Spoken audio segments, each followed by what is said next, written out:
Hi, I'm Peter Jackson, the director and co-writer and producer of The Lord of the Rings. Hi, I'm Fran. I have a writing credit on the film and a producing credit. Hi, I'm Philippa Boyens. I only have a writing credit on the film.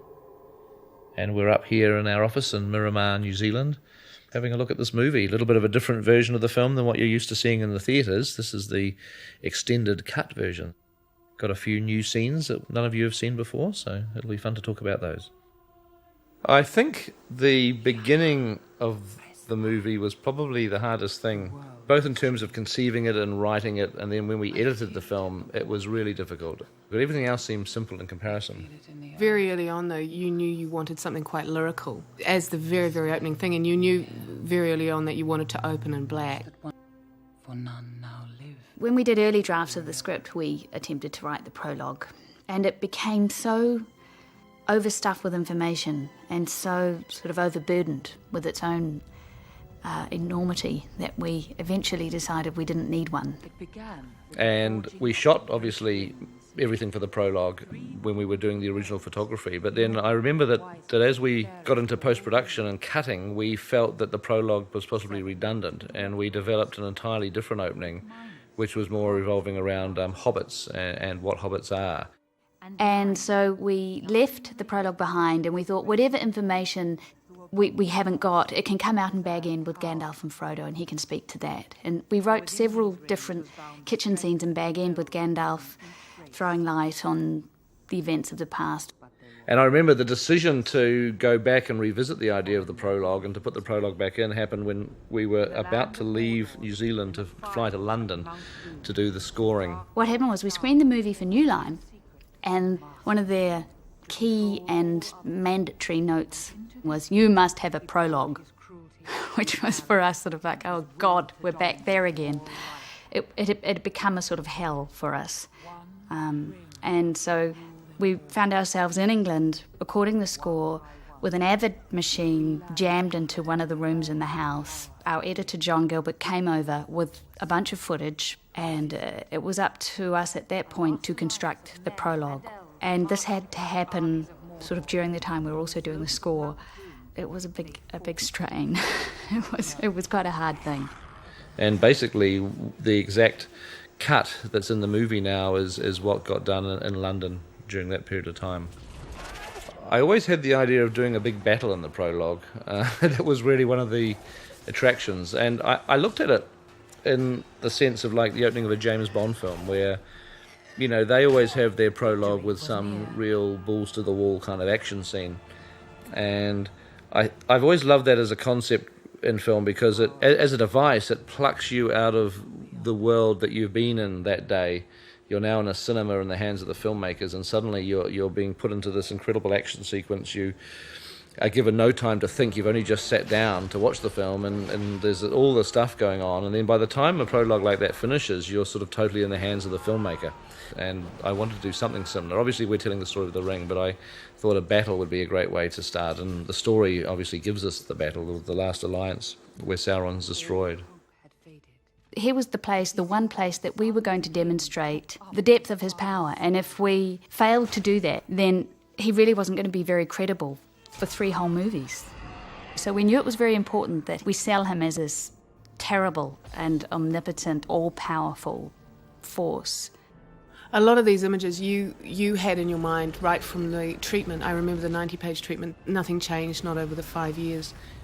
Isildur is played by Harry Sinclair, who's a long-term friend of ours. We've known Harry for about 10 or 12 years. Harry himself is a director. He has directed 3 feature films. I think if I remember rightly, you and Fran were trying to find the most corrupt and venal person you knew, wasn't it, Pete? And you thought about Harry. Well, yes. We'll go there in a second. The other thing that was really hard about the prologue was from what point of view do you tell this story? And I think in past attempts we'd told it through the point of view of Isildur solely, or we'd tried to tell it from a kind of God's eye point of view. We tried all these different points of view, but in the end it wasn't until we came to understand that the ring is in fact a protagonist in this story. In many ways it's an antagonist, and that what we should do is tell the prologue from the ring's point of view. It's who makes it, for what purpose, how they lose it, who it comes to, and who it then passes to. That's the story of the prologue. And when that became clear to us, it was a much easier thing to do. The footage we've added here does show the process of how the ring ultimately caused Isildur's death, and much clearer than what was in the theatrical version. The length of the prologue was always a little bit of a debate. Once we got to the point that we knew a prologue was going to be in the film, it was the very last stages of post-production. And New Line started to impose rules on us, which they'd never done before. They started to say, well, you can have a prologue, but it's got to be no longer than 2 minutes. And our prologue's actually 7.5 minutes. And it was really, in a way, it was one of the biggest fights we ever had with the studio, and it was strange because it was the very last thing that happened before the film was finished. We'd been making this movie for 3 or 4 years with a very good relationship, and needless to say, we won the battle because we just felt you can't make a prologue like this with all this information in a 2-minute length of time. And what we did find in the process of writing the prologue, which was really valuable, is you can overload, of course. And one of those things that went into overload in earlier drafts of the prologue was the excessive use of proper names straight from Tolkien, such as naming Narsil and such as naming the lance of Gil-galad. In fact, even naming Gil-galad himself. It just was too much information, and it wasn't really until Pete got in there in post that you could feel the weight of just excessive information. Nyla Dixon, our costume designer, worked very hard. Wherever there were descriptions of clothing made by Professor Tolkien in any of his works, they were followed almost to the letter T. If you look closely, you'll see that Bilbo's vest does indeed have brass buttons. These are the brass buttons that famously pop off when he tries to escape, as told in The Hobbit. Oh yes, the red waistcoat with brass buttons. To make Ian Holm look younger, we glued some tabs to the side of his cheeks and pulled his skin back underneath his wig to pull the wrinkles out, because obviously Bilbo Baggins, as seen in the prologue, is 60 years younger than we see him later on in Bag End. Initially, we recorded the prologue, an early version with Elijah, who was reading it as Frodo at the end of the journey. But when we heard it back, we really felt that it didn't seem to be part of Frodo's story. It was reflecting on things that he could not have known about. And then we thought possibly Gandalf would be a good person, and I think we actually did a recording with him. But we came to Kate in the end because of the agelessness of elves and the fact that Elrond appears in the prologue. He also speaks to it later in the film. It felt appropriate to us that she would almost bookmark this trilogy by opening it and closing it, as she does at the end of part 3. We also like the idea of using a female voice. She's got such a great voice, a strong and powerful voice, and we knew that she would use the language well. One of the most significant changes from the theatrical version into this extended cut is the way that we introduce the hobbits, and it's particularly Bilbo Baggins. At the time that we didn't think we were going to have a prologue, and we were going to open the movie with the writing of Bilbo's book and hearing his voice describing hobbits. Once we decided to go back to the concept of including the prologue, and the prologue became 7 minutes long, then this sequence started to feel like there was just too much narration. To some degree, that's probably true, but it is such a delightful sequence that I just felt that it deserved to be seen. And so, for good or bad, here it is on this extended cut. Obviously, it establishes the book that Bilbo's writing, which we now see later in Rivendell. And it makes some sense of dialogue between Gandalf and Bilbo that happens later in the kitchen, where Bilbo says, I want to find somewhere quiet to finish my book, because we would have obviously seen him writing his book here.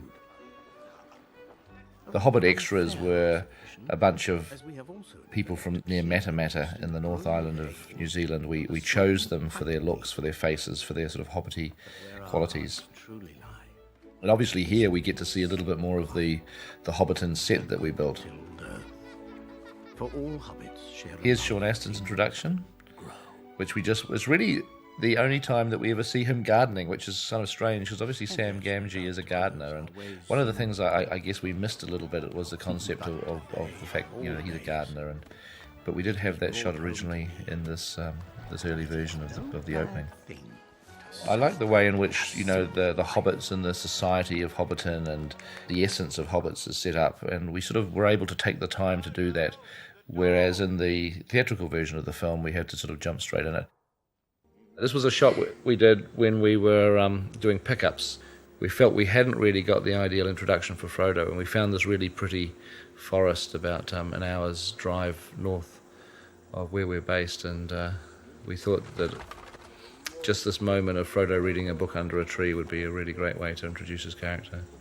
It was funny seeing him standing there after 4 months or so, and he was standing there with his feet on, in costume, with the hair on, just laughing and laughing that he was back being Frodo again.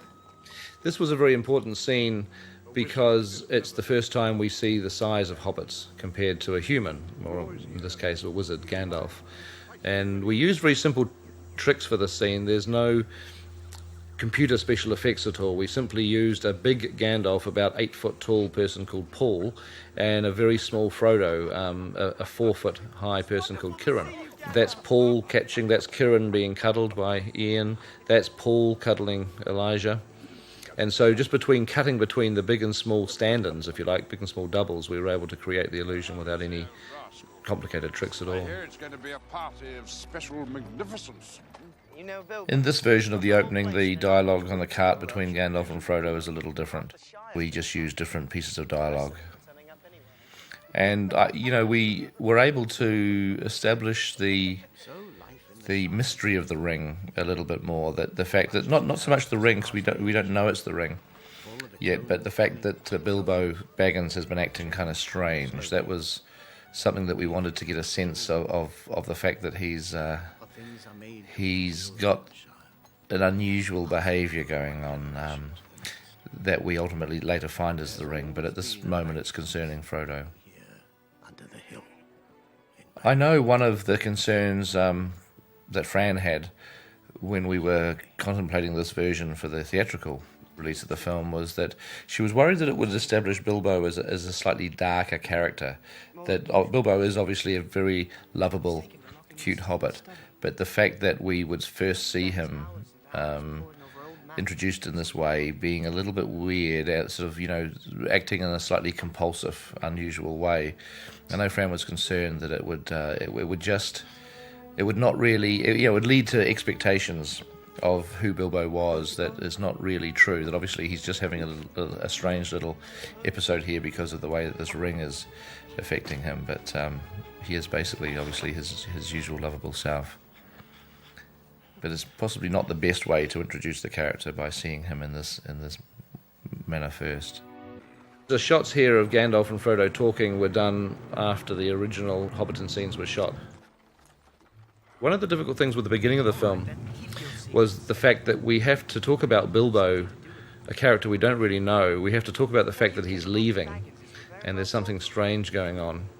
And just the concept of setting all that stuff up was a little bit tricky.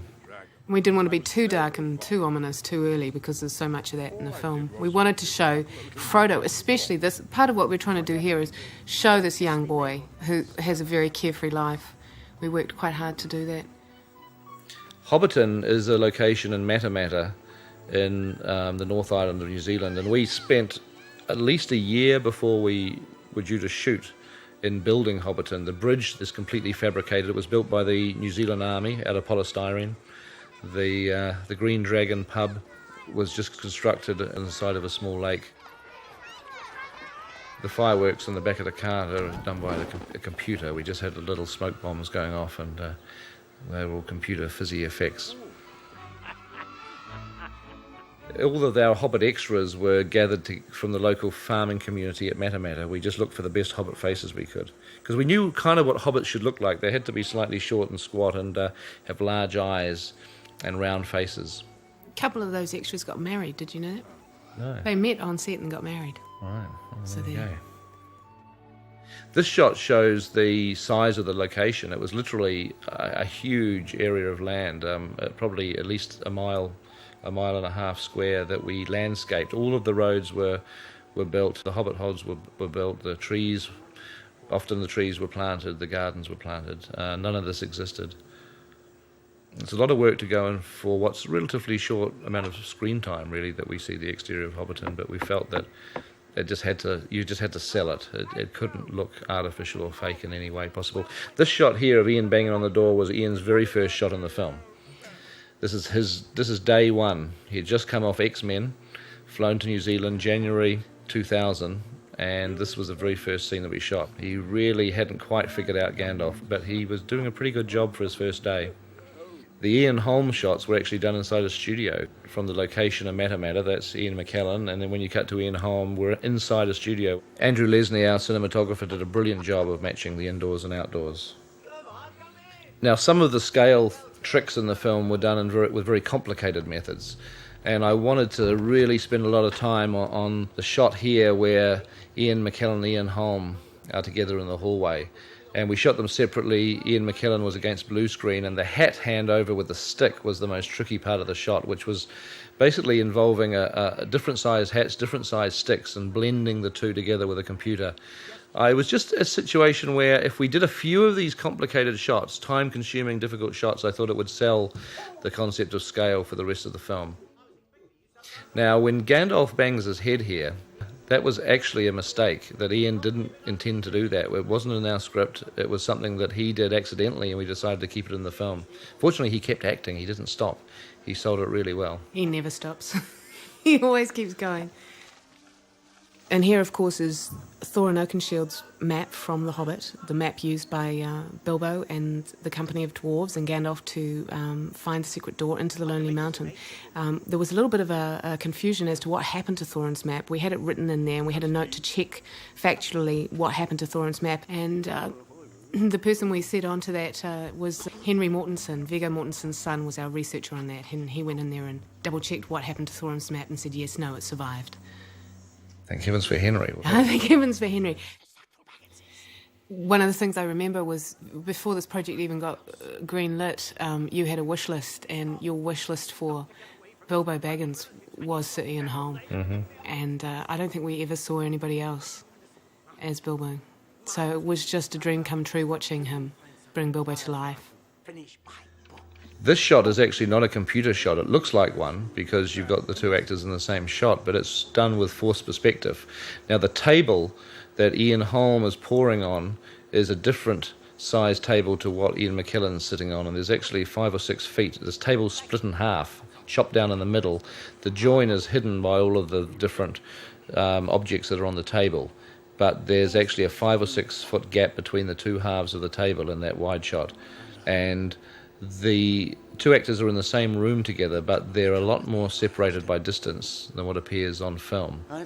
And what you actually see is the appearance that one character is very small and one's very big, and it's simply because the small person is further away. It's called forced perspective. I think I'm right in saying this was the first time Ian Holm and Ian McKellen had acted together in a film. Yeah, they'd never worked together. They knew each other slightly, but they'd never been in anything together, and I think they had a lot of fun. They were great days these days, because they were both, in a way, they were both, really determined to make their scenes as special as they possibly could. They only had 2 or 3 scenes together, and they wanted to make the most of them. I think one of the, if I remember rightly, Ian Holm did make the inquiry. I don't think Gandalf had been cast when you approached him, and he did ask, one of the first questions was, who's playing Gandalf? The smoking scene is one that I thought I would have to fight for. I was sure at some stage, because it's Hollywood, somebody would come to me and say, you can't show smoking in a film, it's not politically correct. Yet it's my favourite scene, the smoke ship. I always wanted to have the smoke ship, and I was really gearing myself up for a hell of a fight when the day came that I was told to get rid of the smoking scene, but it never did. Nobody ever breathed a word about it. In earlier drafts, we actually had a running gag that Gandalf had given up smoking. A big scene like the Hobbit party is one of those scenes where you get all your friends and family to come along to be extras. It's a lot of fun. They get to wear funny clothes and wigs. And there's quite a few of our family involved in this scene. I know that there's a shot of Fran's uncle. Tom, there he is there. That's Fran's uncle. And my cousin Jill pops up at some stage around here. That's Fran's Uncle Tom again shaking Ian Holm's hand. And I remember this was a lot of fun to shoot this on this day. We shot this about 2 or 3 days, and we needed 3 cameras, so I got to operate one of the cameras. So a few of the shots of the dancing and the partying is actually me filming it, which is a lot of fun. I've always loved operating cameras, and I don't do it quite as often as what I like.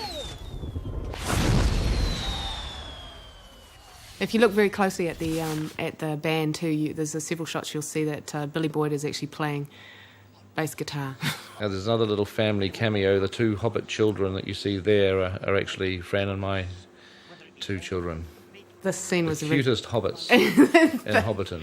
They actually originally was 5 minutes longer than that, of course. Oh yes. Actually, there's an interesting bit of trivia in here.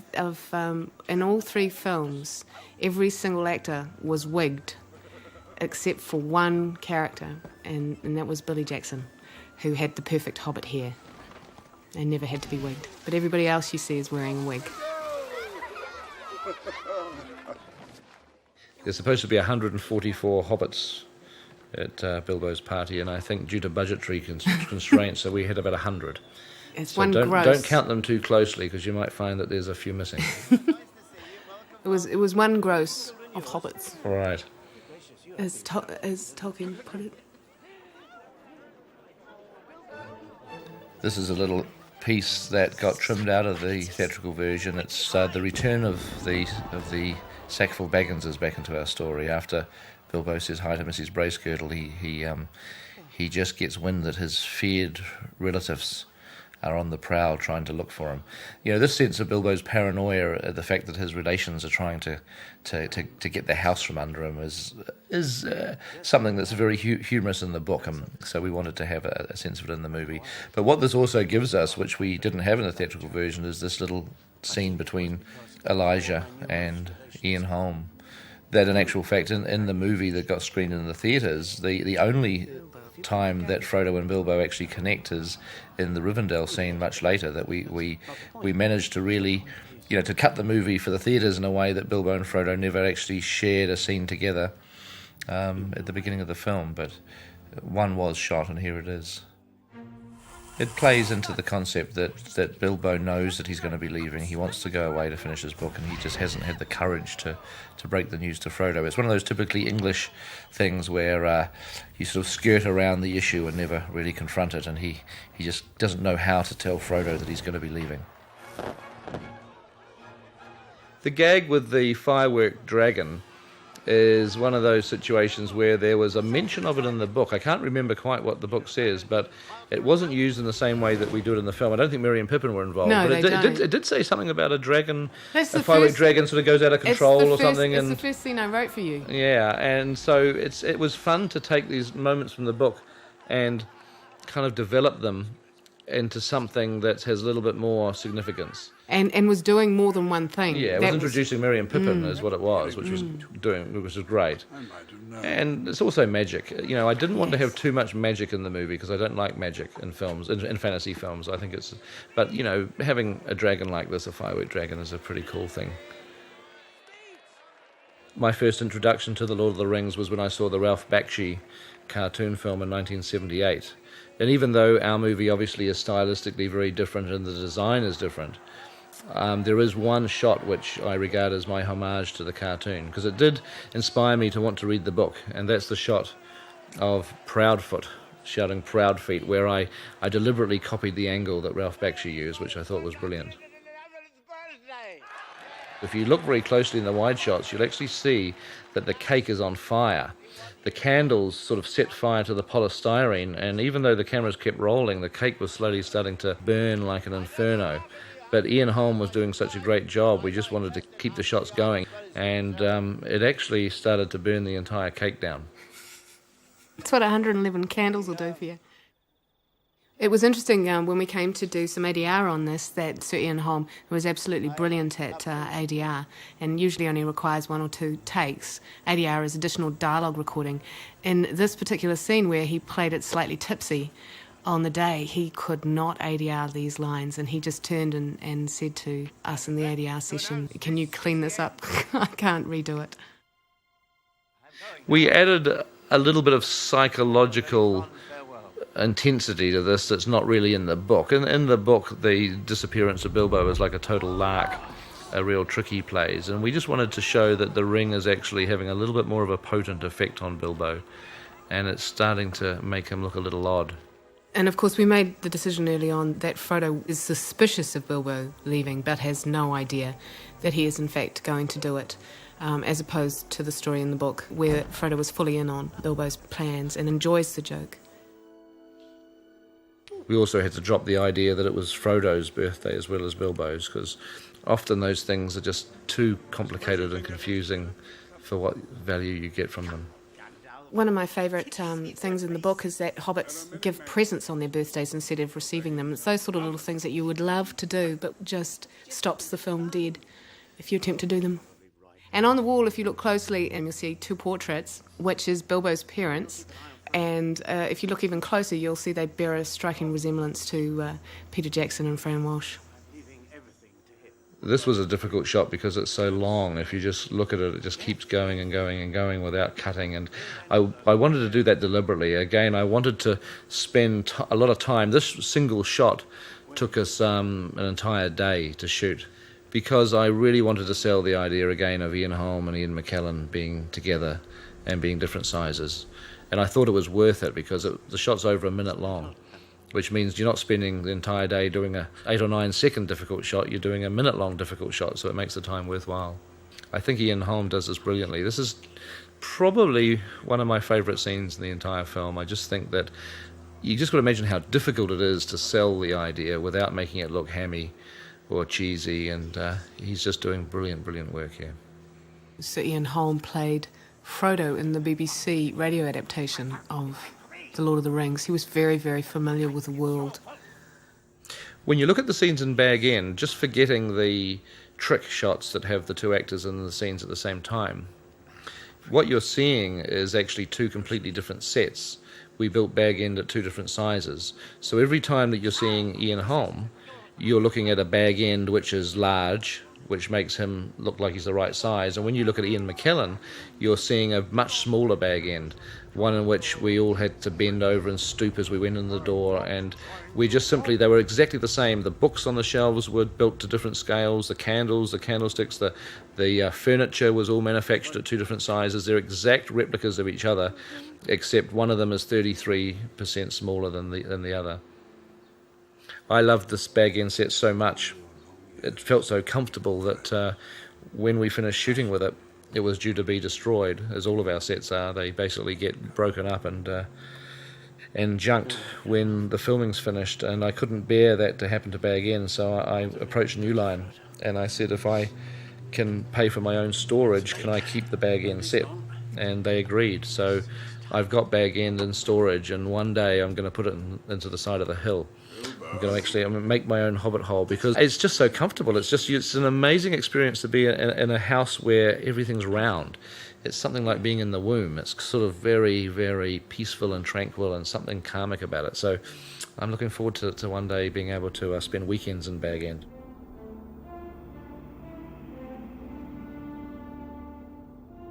I thought this was conceptually brilliant. I remember reading this again. This was in your treatment, Peter, that the ring doesn't just fall, it almost adheres. It almost sticks to the palm of his hand, and then only reluctantly. And then when the ring lands, we wanted to put this big, heavy sound effect on, so it goes thump like it weighs a hell of a lot more than what it really should.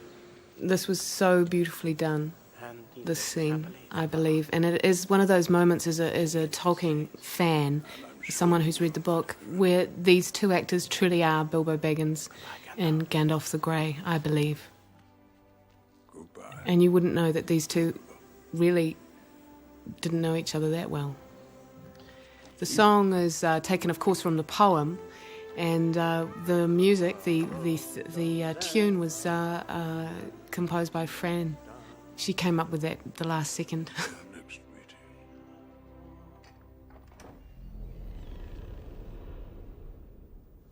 The book is very different in this whole area, and in a way it was tricky to figure out how to get Bilbo on the road, how to make the ring stay behind with Frodo, what Gandalf's attitude was. It's the book is kind of vaguely similar, but very, very different. And we grappled with this. We basically wanted to make the film a little bit more tense, I guess, to keep the pressure on more so than in the book. And so we concentrated on making the ring and the threat of the ring foremost in the way that these scenes played themselves out. It was very difficult to give the audience a sense that Gandalf had, up until this moment, had no suspicions about this ring, and that it was just a trinket that Bilbo had found. Maybe a trinket that he'd always been uneasy about, but nothing more than that. But I think if you remember back to the prologue, very soon Peter wanted a sense that that something had been activated, and that's what we tried to set up in the prologue, that the time was coming soon.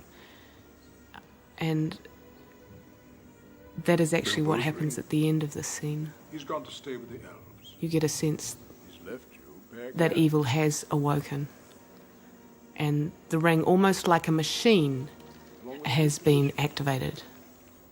The ring is yours now. Put it somewhere out of sight. There's Ian McKellen and his small little set, and there's Elijah in his big set.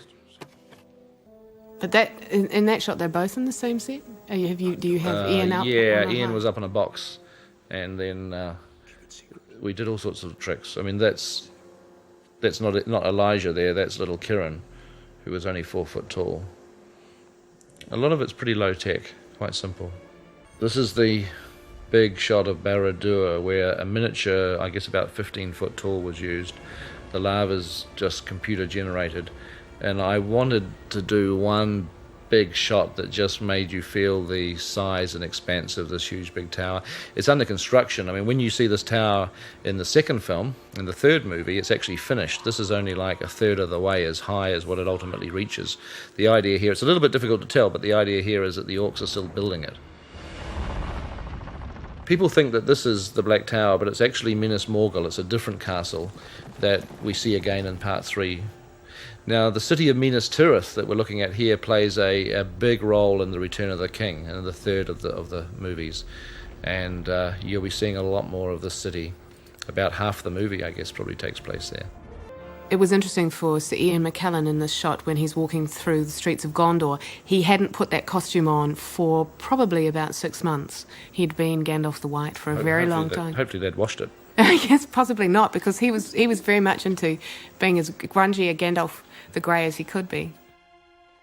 We discussed whether we should actually title this as Gondor, and in the end we decided just to let it flow. Yeah, we thought a lot about whether we Yeah. should throw subtitles up on the screen, to identify places, little captions sort of popping up, but we just thought at the end of the day it could be a little bit cheesy, and we decided not to do it.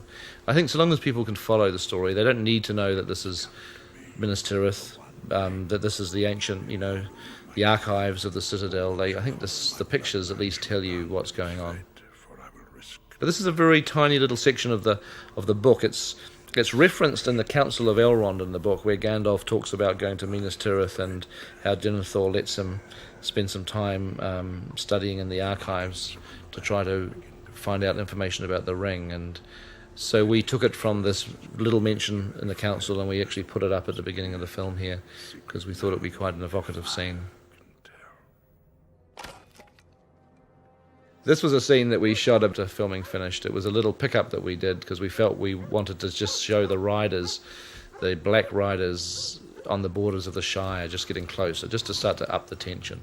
And a little bit of movie trivia here. I do believe that one of our actors voiced that black rider.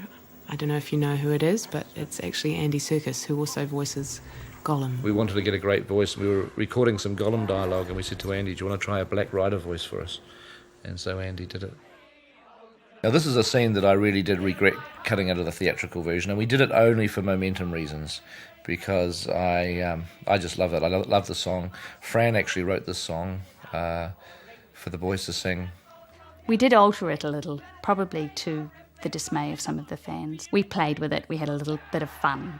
It's a chance to see the hobbits in their true essence, in their true environment before the adventure begins. And it's also It also uses these other hobbits to, with their typical kind of paranoid, suspicious, rumour mongering. It's a hobbit trait that's very, very dominant in the books. And another aspect of the books that we found difficult to incorporate into the film, but this is the scene that we shot that sort of gives us that feeling that hobbits are gossipy and they love little stories and they're always suspicious about the outside world and all those kind of things that makes hobbits very cute. And I love the way that Frodo reacts to the thought of adventures there.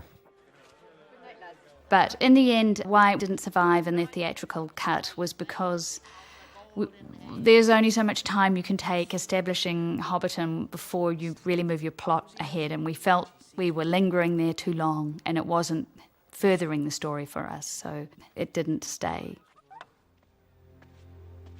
Bag End was obviously an exterior set on the location on the farm, and then this was the studio when Frodo comes in the door. This is actually a case where we changed the timeline in the book. I think from memory, 17 years goes past in the book from the time that Gandalf leaves to find out about the ring to the time that he arrives back in Hobbiton to warn Frodo that this is Sauron's ring. And in our movie, we felt that 17 years was just too long a time, so we reduced it to seeming like a few months had gone by. Well, for those who know the book, they'll know that there are fairly leisurely time frames in the Fellowship of the Ring, and this was not a luxury that we could indulge in the making of the film. We had to compress the time frames in order to get the story underway.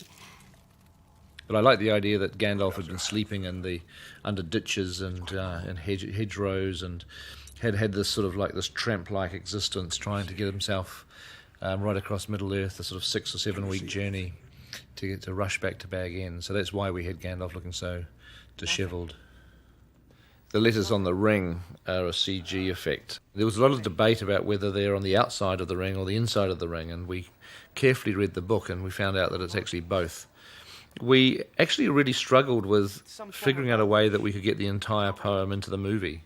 And as it is, we failed, because we don't have the whole poem in there. We just have this version, which is the last verse of the poem. But we did actually film the entire thing at the Council of Elrond, where we had Hugo Weaving saying the entire poem, but we ultimately cut that out of the movie. You know, in the book, you can enter into the sort of psychological horror of the ring, and it doesn't need any, augmentation. But in a film, it's less easy to sell that. And so we knew that it needed some kind of literal voice in the movie. It needed to interact to some degree with the characters. So we thought long and hard about what kind of voice it would have. And ultimately, it's obviously Sauron's voice.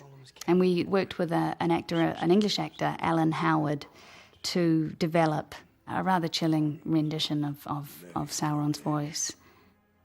But no longer Frodo. This is one of those nightmare scenes that has to do such a lot in a little space of time, basically set up the entire backstory, and we kept struggling with exactly what to say and how to say it, and we ended up filming this scene 3 times. And the final scene that you're watching now is like an amalgam of all 3 versions. So there's some shots that were done while we were shooting the movie, and then there's some shots that were done after the completion of the shoot. Ian and Elijah came back to New Zealand, and then they came back later to do the scene yet one last time, and we put some of that in too. So the whole scene has been sort of a bit of a Frankenstein number of each of those 3 filming occasions. Do you remember, Pete, when we didn't have a prologue and all of the prologue information was in this scene? Yeah. It really was longer. It was like about 3 times as long. It was interminable.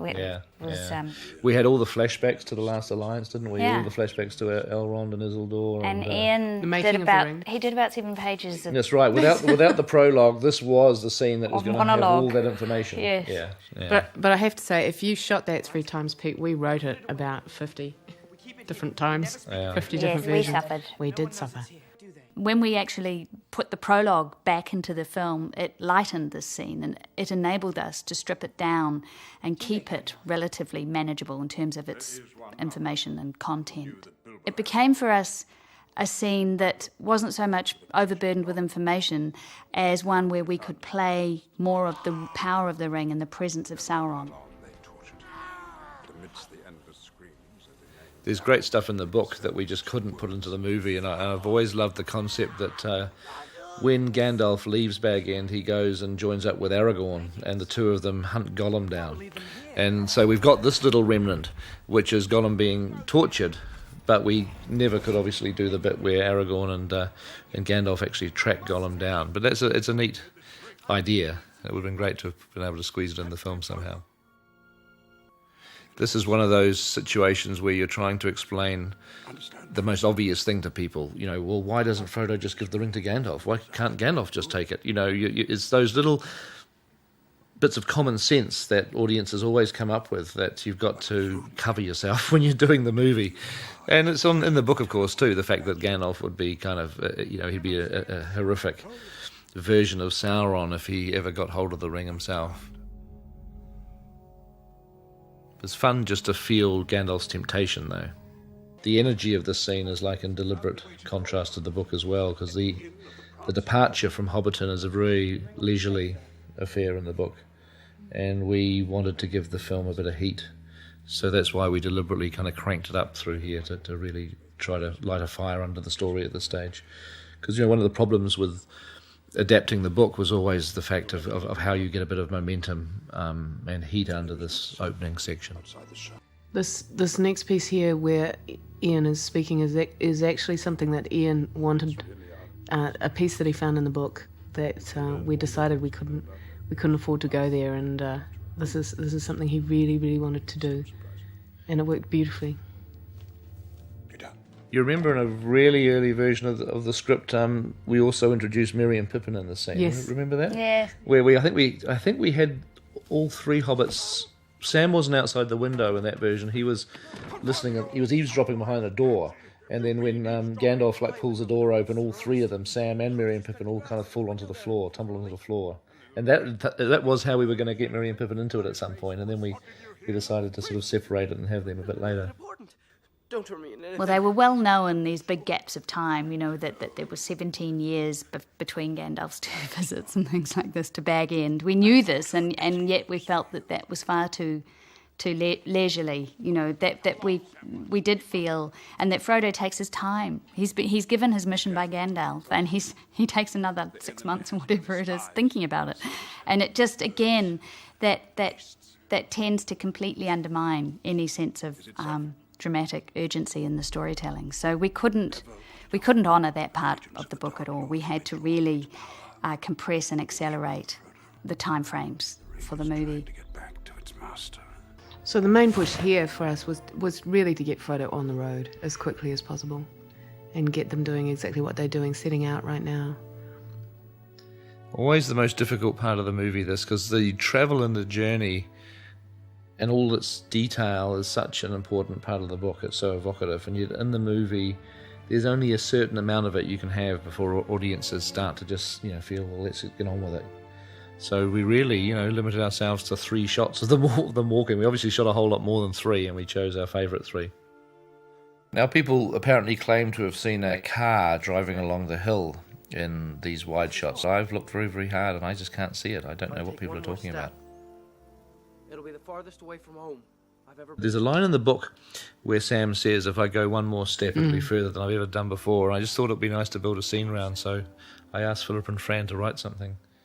I think that those pages actually literally went out at about 11 o'clock the night before the day you shot them. We squeezed it in. We weren't supposed to film it because nobody even knew about it, but we managed to find an hour at the end of the day, and we only shot a couple of takes. Seems like that don't hit the schedule, do they? They don't hit the Or schedule. the call sheet. No, and the studio don't even know. Nobody knows they're there. You just kind of bang them out the day before and then go try and squeeze them in somewhere. Pages are distributed after lunch. Yeah. This was a sequence that we deleted from the theatrical version of the film, and it's actually a sequence in which a couple of stills, a couple of photographic images have appeared in lots of books and magazines, and I'm sure people that were paying attention wondered when they saw the movie just the fact that these shots were not actually seen. I know Frodo in the Tree was quite commonly appeared in magazines at the time of the film's release. And another shot that I saw a lot of in magazines was this one here of Frodo and Sam peering over the log. So here you get to finally see where these shots came from.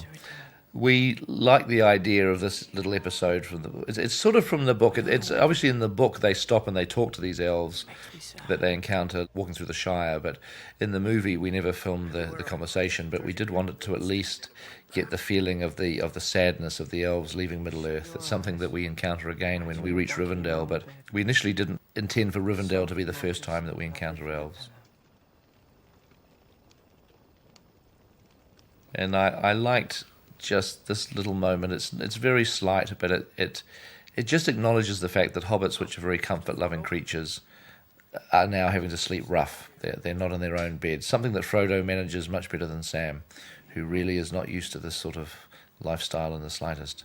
These were amongst the very first shots that we ever did. I think this particular shot of the boys by the campfire was shot on our third day of shooting. Where was that shot, Pete? That was down the South Island, up past Glenorchy. This is almost completely CG, this shot. Everything's digital in this one.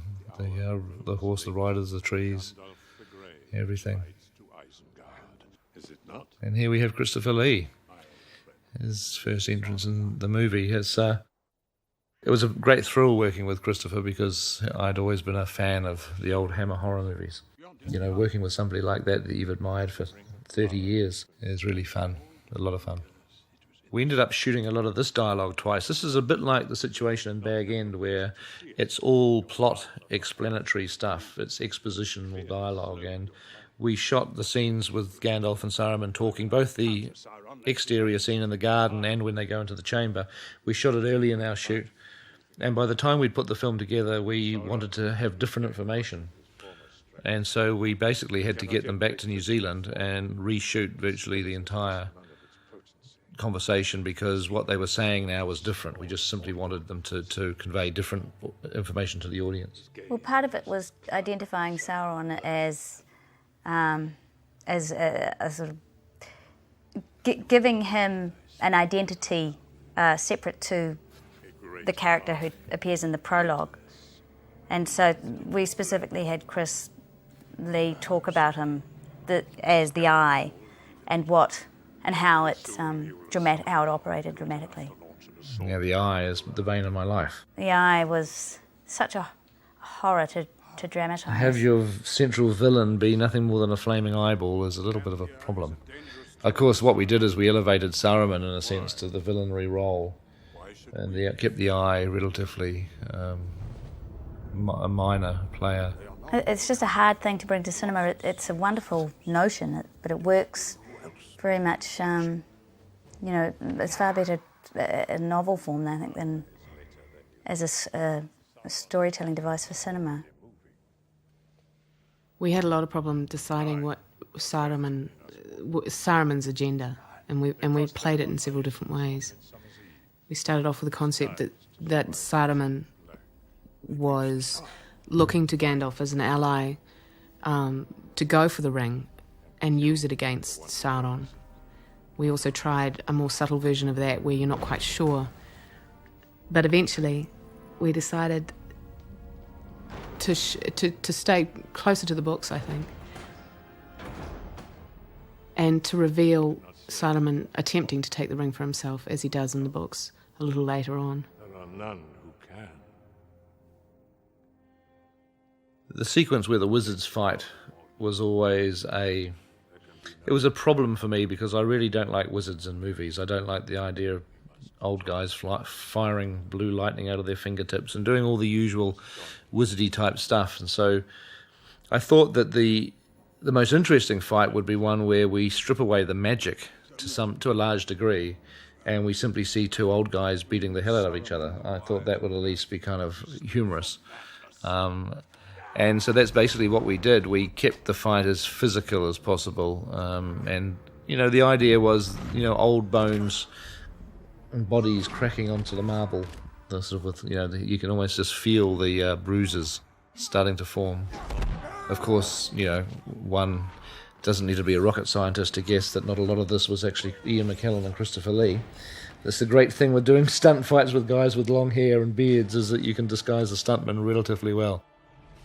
I think even the stuntmen sustained some injuries from that scene, didn't they? Yeah, one of them cracked their head badly on the side of a trampoline when they were going to land on a trampoline and they fell short and they actually hit the metal part of the trampoline on the back of their head.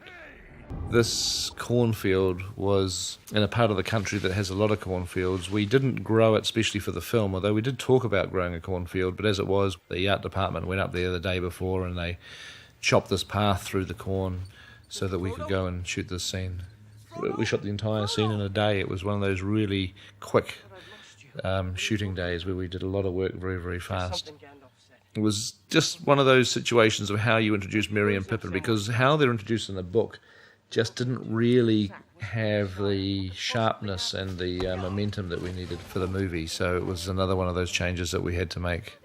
When this was first filmed, Samwise is saying, trust a brandybuck and a took. But further investigation revealed that it's actually took, which suited our purposes brilliantly because when Billy first showed up, he was quite prepared to do a Gloucester accent, and he did it very well, but he tended to lose some of his natural brilliant comic timing a little bit. But it wasn't even that. What we discovered, when we discovered that the proper pronunciation is took, I did a little bit more reading and realised, of course, the Tooks, the head of the family, is the Thane, and then one of their ancestors invented golf. I decided that I think Professor Tolkien was in fact telling us that he was Scottish. So that was brilliant.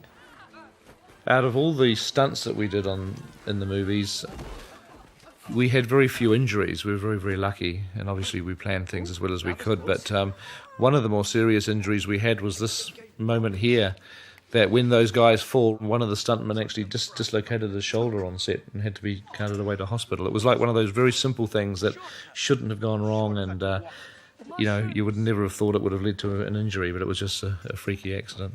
This was the first day, wasn't it? The first day of shooting, yeah. Yep, this was pretty much one of the first times that the boys were ever together saying dialogue together in the movie. Did you always have in mind that tracking zoom shot for that moment? Or? Yeah, it's an Alfred Hitchcock shot that he designed it, and then I think Spielberg's used it a few times.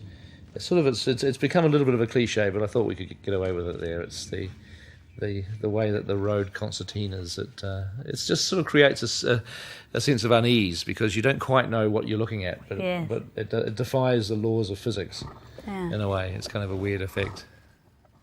The tree that they hide under is not real. Well, it is a real tree, but it was on a farm many miles away, and so the guys chainsawed it up and brought it to Mount Victoria, and then they assembled it again.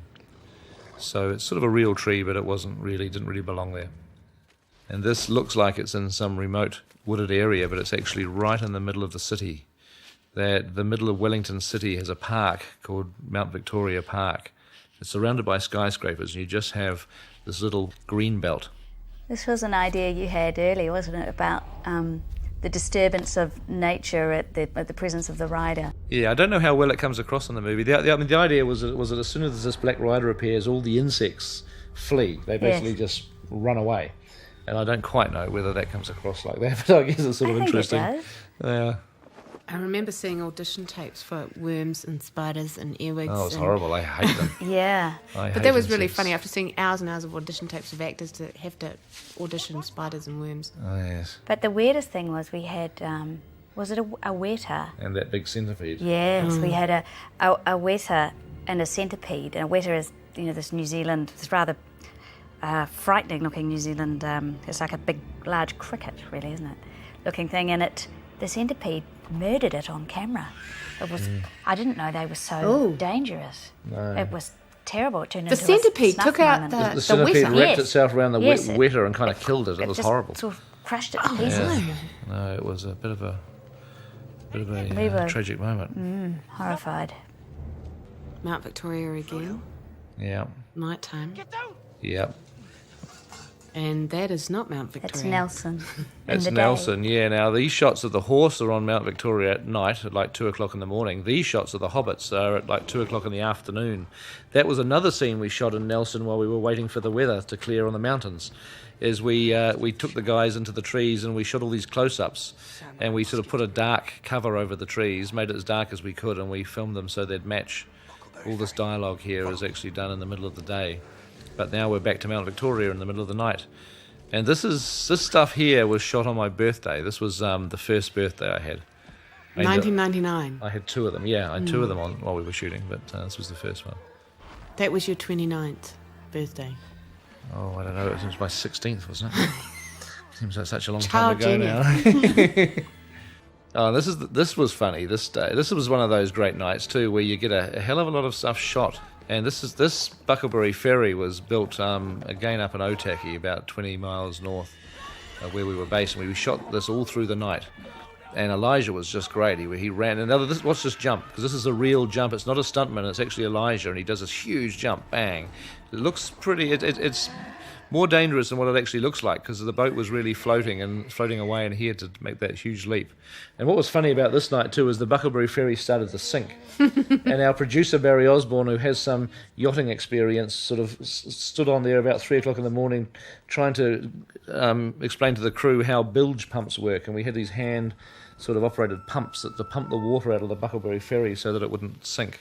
This is in actually a sort of suburban hillside, really. Yeah, very close to Wellington. I love the idea of using rain in the film. I wanted to get this impression that Middle Earth is organic and gritty and real, and it doesn't sort of feel like a movie world. It feels real. I was determined to shoot in the rain. That shot of Mary looking backwards was actually, I remember that night, that was Dominic on his knees in the mud with the scale doubles in front of him, wasn't it? Yeah. And then we're tilting up to see a matte painting of Bree. And the set that we built for Bree, these streets, is actually an old army base, Fort Dorset. It was a military barracks from World War II. And we just nailed all these facades right onto the side of the army barracks. That particularly dodgy-looking extra there is actually Peter Jackson. Somebody actually thought we had a carrot gag going on. Oh, okay. Because of you had the carrot in your hand? Well, I did ask why the carrot, because I thought it was bordering on silly, and possibly still is. And he said it was because he couldn't get his pipe to light. The truth was I had a couple of puffs on a pipe and felt sick. Oh. I don't want to discuss my relationship with carrots. It is one of the hidden themes. Oh, is it? Hidden themes, yes, big carrot theme. Root vegetables. Yes. I always liked this scene. It was one of the very first scenes that we shot. We did this probably about 4 or 5 days after the start of the shoot. And we'd shot the scene of hiding under the log from the Black Riders on our first 2 or 3 days, and then we went straight into this. And I think this really nailed for the actors what this movie was all about, because, suddenly the hobbits were there interacting with these big people, and I think that all four of the actors really started to get what they were, where they were, what their role in this story was really about, small people in a big world. And we had to build this bar twice. We built one scale that was huge so that Elijah and the other hobbits would look tiny, and then we built the bar normal size so we could film the normal people. Some of these big people that are walking around in the background are actually people on stilts. Like that guy there. See that guy walking past Mary? He's actually a person on stilts. And that one behind there. It's actually a 5-foot tall gymnast. Yeah, a Female 5-foot tall gymnast gymnast on 3-foot high stilts that made them look like big people. We had fun casting this scene because we basically wanted to get extras that were the most unusual, odd, seedy-looking people that we could possibly find. Because I thought Bree was a great moment to make the hobbits feel very much like fish out of water, that that they're not in the Shire anymore, they're not in the safety of their own world. And I wanted to try to make it feel quite ominous, straight out of the book. It's wonderful to take those moments that are really evocative and you remember them so well, like the description of Tolkien's of Strider sitting in the corner of the room, and it's great to be able to just nail them on screen. It was a lot of fun to recreate things exactly out of the book. Obviously we had to make a lot of changes in some areas, but occasionally we were able to just do exactly what he described, which was a lot of fun. The beer gag with Pippin was, again, it was an on-set last minute thought, and the art department had to run around and try and find a ginormous, really, really large mug that could look like a pint mug to a hobbit. This is quite a big departure from the book here, isn't it, in terms of how the ring comes to be on Frodo's finger. It is and it isn't. I mean, we could never do the song because we didn't have enough time. But Pippin really is responsible for. Also, I never liked the idea of the song because to have Frodo singing and doing a little dance and then accidentally putting it on made Frodo look kind of silly. It didn't help the dramatic tension. And so we really tried to make it not so much Frodo's fault. It's sort of Pippin's fault that the thing begins, and then it's the ring's fault that it goes on his finger. We tried to make it look like it was fate guiding the ring on there, because obviously there's concept that the wraiths know where the ring is. Once you put it on your finger, they can sense it and they can go after you, and we thought, well, the ring is going to want to get on his finger as fast as it possibly can. This stuff was pretty tough to visualise, Wraith World. You know, the twilight world of the ring. The first thought was the real world is like a positive image, then Wraith World was the negative of it. Yeah, we looked at what Tolkien described, and we actually tried to really just do what he described. It's very evocative and not that focused, but it's about, you know, light and shade and the world of shadows, and we tried to somehow evoke that. But I thought it was a neat idea to have Frodo disappear, but then to actually go into the world that he disappears into. But it was done ultimately with a computery effect of streaking the edges of the image and doing some weird stuff with the colour. The one thing that I knew from the book that I could never do in the movie, mainly because I could never imagine it working, was the rather iconic moment where Strider pulls out his sword, and it's the broken sword. And I just thought, well, it's great in a book, but in a movie, people are going to laugh. If this heroic figure pulls out the sword and he's only got half a sword in his scabbard because, you know, half of it's broken off, I just thought it's going to get a laugh, especially from people that don't know the books. It also needs explanation. And I could never imagine a way to make it work. I just couldn't, so we abandoned the whole idea of doing that. Well, we've played the sword story differently through all three films. Yeah, we have, yeah. There's a shot coming up which I really like, and it's this, where the entry of the riders into the pub. It has a kind of quality of a dark, gothic fairy tale, which I really love. We really played the gothic nature of the ring race, didn't we? That they cry out for gothic. Yes, Howard did that in the music too. Yeah. Which was lovely. And I like this gag where we deliberately made people think that these hobbits were asleep. And it's a cheap and cheesy one, but it's always good value doing this type of stuff. It's what cinema can do so well. You can't really do it in a book, but in movies you can, where you can juxtapose places and time and make people think that they're looking at something and then immediately reveal that they're actually that it was something completely different. It's one of my favourite shots, not just because Viggo looks so gorgeous, but because he looks so dangerous, and I think that helps sell the idea that you're not sure which way Strider's going to go. We played with that a little bit more in the script, where and when you would reveal that this guy was on their side. But in the end, we decided, as was the process through most of this, to do it as quickly as possible. But just for that moment, you're not sure. The noise of the ring wraiths was an interesting exercise. Well, we're here in the room with one of the ring wraiths. One of the ring wraiths. That we couldn't get a good ring wraith scream. So when you listen to their screams, you're actually listening to Fran Walsh screeching. Every single ring wraith cry is actually her. Peter. Right? Yes, it was 5 years of Lord of the Rings. All.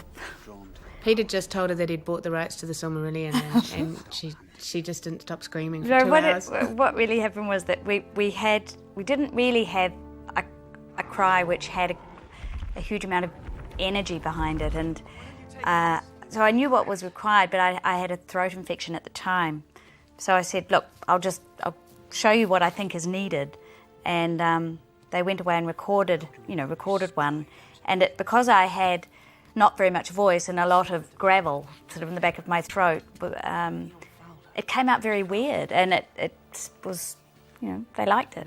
So I did a few more. Yeah. And destroyed my throat. Yeah. Well, as Bob Zemeckis used to say to me, pain is temporary, film is forever. So your throat has provided screams that will live far beyond any of us. It was cathartic, a cathartic moment for me. This snow on the ground was not supposed to be there. We started shooting this scene without snow. Then halfway through the shooting of it, it began to snow. We carried on shooting as the snow fell. We got told to evacuate the location by the police, who said that the road was about to get washed out. And then we had to come back 2 or 3 days later to finish the scene. Of course, it wasn't There was snow there now, so we had to start the scene all over again and just shoot the whole thing again with snow on the ground.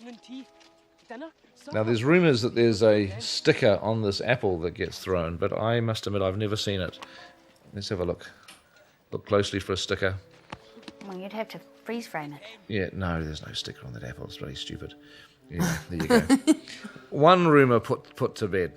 We now had a major sequence that was deleted from the theatrical version just for pacing reasons, that, we had to move the film along. This was a real swamp. It wasn't a studio set or anything. It was a genuine swamp. This is in the studio now. Viggo came to me very early on in the shoot, and he had this image of Strider killing a deer with his bow and arrow so he could feed the hobbits. And it was very much Viggo's concept and idea. So we managed to obtain a deer from a venison company, and Viggo shot the scene that he wanted to shoot. It is very evocative. It enhances Strider's character as the sort of, he's looking after the hobbits and yet he's enigmatic, and the scene with him singing, this scene is also adds to the enigma. And I love this scene, and I really do regret that we had to lose this one again just for pacing reasons, but I think it was a very nice way to slowly humanize this very enigmatic character. Songs referring to Beren and Luthien, who in some ways mirror the Aragorn Arwen story, the immortal elf who has to give up her life in order to stay with a mortal man. And as a part of Viggo's character, the character of Aragorn, it's something that plays heavily on his mind, the guilt of, his love for an immortal elf, and should he allow her to stay with him, which is obviously what his heart wants to do, but he also just doesn't want her to become immortal and to die like he will ultimately die. Now, the Palantir is a device that's obviously in the books, and it was difficult to visualize because it is basically a psychological instrument that it allows your mind to connect with other places, but doing that sort of thing in a movie is always difficult, so we created the sense that the eye of Sauron was sort of visible within the Palantir, that to give some sense of whom Sauron was connecting with. That's not a real tree being pulled down there, I have to say now. I'm sure Tolkien would have been absolutely appalled at the concept that a real tree was being destroyed, but that was an artificial tree that was buried in a hole in the ground in Harcourt Park in Upper Hutt. Shots like this are interesting in the sense that they combine CG with real photography, that we filmed Ian on the stage walking across the top of the tower, and then he was combined in with a miniature and a CG tower.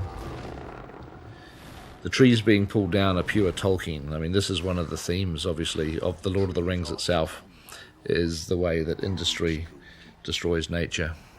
Is that the same tree coming down from 3 different angles? I think so.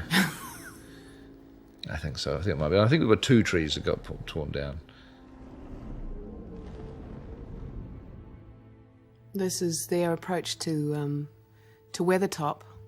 There's a little bit of stuff that was directed by Barry Osborne. I wasn't here on this day that they went to this location, but it's a pretty amazing place. But here we are now in the studio.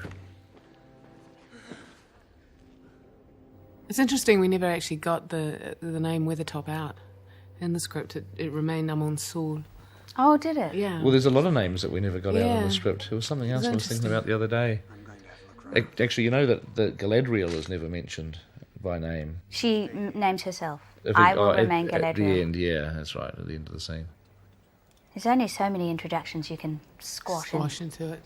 Oh, this is where a critic tore us to pieces in England for the tomato reference. That's right, tomatoes came from the New World, Oh, yes. as did potatoes. And Tolkien mentioned both tomatoes and potatoes, but apparently he does. apparently he later revised tomatoes. Yes, he did. He revised the tomatoes, but left the tobacco from the New World and the right. the potatoes. I find it all a bit ludicrous to worry about that sort of thing when you're dealing with Middle Earth and Balrogs and cave trolls. What is the problem with a tomato? It was a deliberate mistake. It was a deliberate mistake. It was one of those ones where we knew. We had the discussion. We said, supposedly tomatoes. Oh, I thought it was Dominic ad-libbing on the day. No, not an ash on my tomatoes. No, No, one of my tomatoes burst. Oh, yeah, no, that was the ADR ad-lib, yeah. That's right. No, the tomatoes. We're getting into the vegetables again. Get off the about vegetables. vegetables. Weathertop was one of the very first things we filmed. This was done at the very beginning of our shooting schedule, so we were all a little bit green and naive, and it's amazing when you start shooting a movie how awkward things are at the beginning, just from the point of view of directing the movie and getting your head into what you're doing. And I always look upon Weathertop as being one of those scenes in my mind that represents that sort That's of a foggy area at the beginning of the shoot. Another brilliant shot. Another great. I is a think is one of the best moments in the film, actually. Why they're going on like this is that some of this was directed by Philippa and Fran. The shots of the Witch King, this stuff of the Witch King coming towards camera, were particularly their that moment shots. there. I got called by Pete saying, "Watch the sharps on the blade," and I turned to Alan Guilford, our DOP, and said, "Pete wants the blade sharpened." Mm-hmm. At which case, I think they decided to remove me from any other directorial duties. The Wraithworld sequences, this Wraithworld stuff is pretty much as described in the book, really. I always love the way that the ring wraiths are visible in Twilight World. They're visible as their sort of their king in their kingly, ghostly shapes, which I always thought was neat. And there's something a bit spooky about it. Now, this fight that Viggo did was his very first day, wasn't it? This is day one of Viggo, wasn't it? Yes, it was. Yeah. He had just been cast in the film, as most people probably know. He came to the movie very late, that he was cast after we started shooting, in fact, and he had to get on a plane immediately and come down to New Zealand, and within like 2 days of getting off the plane, once we'd made sure his costume fitted, he was put on set. And this scene that we're looking at now, it was the very first thing that he shot on day one, and which was good and bad. I mean, I think it was great that it was a fight scene rather than a dialogue scene, just to allow him to get into the character a little bit. But he also had never handled a sword in his life before. This was his debut as a swordsman, and Bob Anderson, who is our master swordsman, did a brilliant job at just training Viggo at very short notice. And obviously he was there as we were shooting, and Bob was able to train Viggo as each shot was being shot. And it was a very, it was a pretty tricky introduction to the movie for Viggo. But by the time we finished shooting 15 months later, he was an absolutely amazing swordsman. The scene here was just about one of Viggo's last scenes, right at the end of the 15 months. This is one of my favourite shots in the movie, because normally with visual effects shots, the concept is that if it's fake, if it's some sort of trick, then you don't dwell on it. You don't let audiences study it long enough to see where the seams are. But the reason why I like this shot is it just keeps on going and going and going. I actually think it's over a minute long. And it's largely a miniature. I mean, everything that you're seeing, the environment, the scaffolding, the tower, it's actually, all of that are big models. This was a huge model that filled an entire parking lot. But the moth and all the little people are generated in a computer. And Gandalf, you're looking at Gandalf, he's a CG Gandalf here, but at some point when the moth flutters across him, about there somewhere, he becomes real. And he's now a real Gandalf that we filmed on the stage. And I just love the way that the shot is fairly, it's a brave shot in a sense, and we managed to pull it off pretty well, I think. This is a real moth, but moths only live for like two days. Well, no, they have a 24-hour lifespan, so this moth had to be born and photographed before it died that night. But how did you make it stay on Ian's hand? I think it just sat there. You told me you superglued it. No. I think the Wrangler keeps them in the fridge and sort of dulls them down a little bit, kind of gets them a bit cold. They go a bit floppy, and then it just sits on the hand. Despite all the effects technology, there's one thing that we couldn't really figure out a way to cheat that well, and that was all this red-hot metal, molten metal. And so what you're seeing there is genuine molten metal. We actually set up a studio set inside a foundry. We filmed real molten metal being splashed around, and all of the red-hot steel that they're hammering is genuine red-hot steel. We had a forge, and we sort of used to heat the swords up, hand them to the orcs who couldn't see very well. They were sort of waving these red-hot bits of metal around and whacking them with hammers. But it's funny because things like that, you ultimately can't really figure out a good way to fake it, and you've got to use the real thing. And the foundry guys were dressed up in orc makeup. That's right, yeah. The orcs themselves were the foundry workers that we dressed up as orcs. That's right. Lurtz is a character that we developed for the movie. He's not in the book. And, the reason for that is really because the villains in the book, which are really Sauron and Saruman, have limitations. Obviously, Sauron is in the form of a giant eye and can't really participate in the story to any great degree, and Saruman never leaves his fortress. So we felt that we needed a villain that could hit the road and ultimately have a showdown with our fellowship at the end of the movie. And in the book, the Uruk-hai do get sent from Isengard. They do confront the fellowship on Amon Hen, and so we created Lurtz as the leader, who is a character in his own right to personify that group. This is the Trollshaw Forest, which obviously fans know that the 3 stone trolls are Bilbo's. Actually, in the theatrical version of the film, we never even referenced the fact that they were these 3 stone trolls, but we did have Bilbo telling the story at the beginning of the movie, so we hoped that people would make the connection. But it's another one of those things that I don't really believe you need to explain everything in Tolkien's world as you see it on film. You know, fans of the book know what they're looking at, and if you haven't read the book, it doesn't really matter. There just happens to be 3 big stone trolls there. Obviously, one of the major changes to the book was the fact we replaced Glorfindel with the character of Arwen. But, there were really logical reasons to do that. One of the problems with The Lord of the Rings is there are so many characters, and to introduce an elf called Glorfindel in this scene, and then to have Glorfindel drop out of the story a few minutes later, and to have to then introduce Arwen at Rivendell, it just seemed like it would be introduction upon introduction, and there's so many that we felt we needed to somehow condense characters, reduce them and condense them. And additionally increase Arwen's role, because it was so small. Yeah. So we took a chance here at doing this, and but the character of Arwen essentially is still very much within the spirit of the character in the books. I know there was a lot of criticism and a lot of concern early on that we were going to do things to Arwen that would have made her a very different character, but ultimately I think we've ended up with somebody who does feel pretty much like they belonged in the books. Yeah, Liv had a fantastic natural instinct for Elvish. She did. Incredible, she just really had. And the sound of Liv's voice is amazing. I mean, I just love the way that she sounds here. Which is just her natural voice dropped a few octaves, isn't it? She did it herself. She just pitched it down a little. She pitched it down, yeah. But she created. And I think what it does is it makes Liv sound so old, and it gives her that feeling, because these elves are thousands of years old, and it gives her that sort of that maturity, I guess, that weight in her voice. Yeah, she has a brilliant ear. She does. Very musical. All the translations were done by David Salo, an American scholar, all the Elvish, and in fact some of the other languages as well. This horse riding is all done for real. I mean, this shot here is amazing. I love the way the horse is pounding along. Shot down near Te Anau in New Zealand.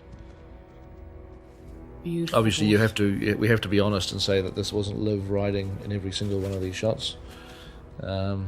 She's here and there throughout the sequence, obviously, but we had a phenomenal group of riding doubles. A lot of this was directed by John Mahaffey, our second unit director, and it was shot over a period of 3 or 4 weeks, near the beginning of the shoot, right at the time where all the flooding was happening. And I know that the horse chase scene was actually interrupted by the flooding, the huge storms that happened down in Queenstown, and the crew and cast had to actually stop filming and go and help barricade the town with sandbags. And I think Liv and John and a lot of the other people involved were just helping the town sandbag up against the floodwaters. Yes, I think all that plain area was flooded. It took a while before they could go back there and film again. Yeah.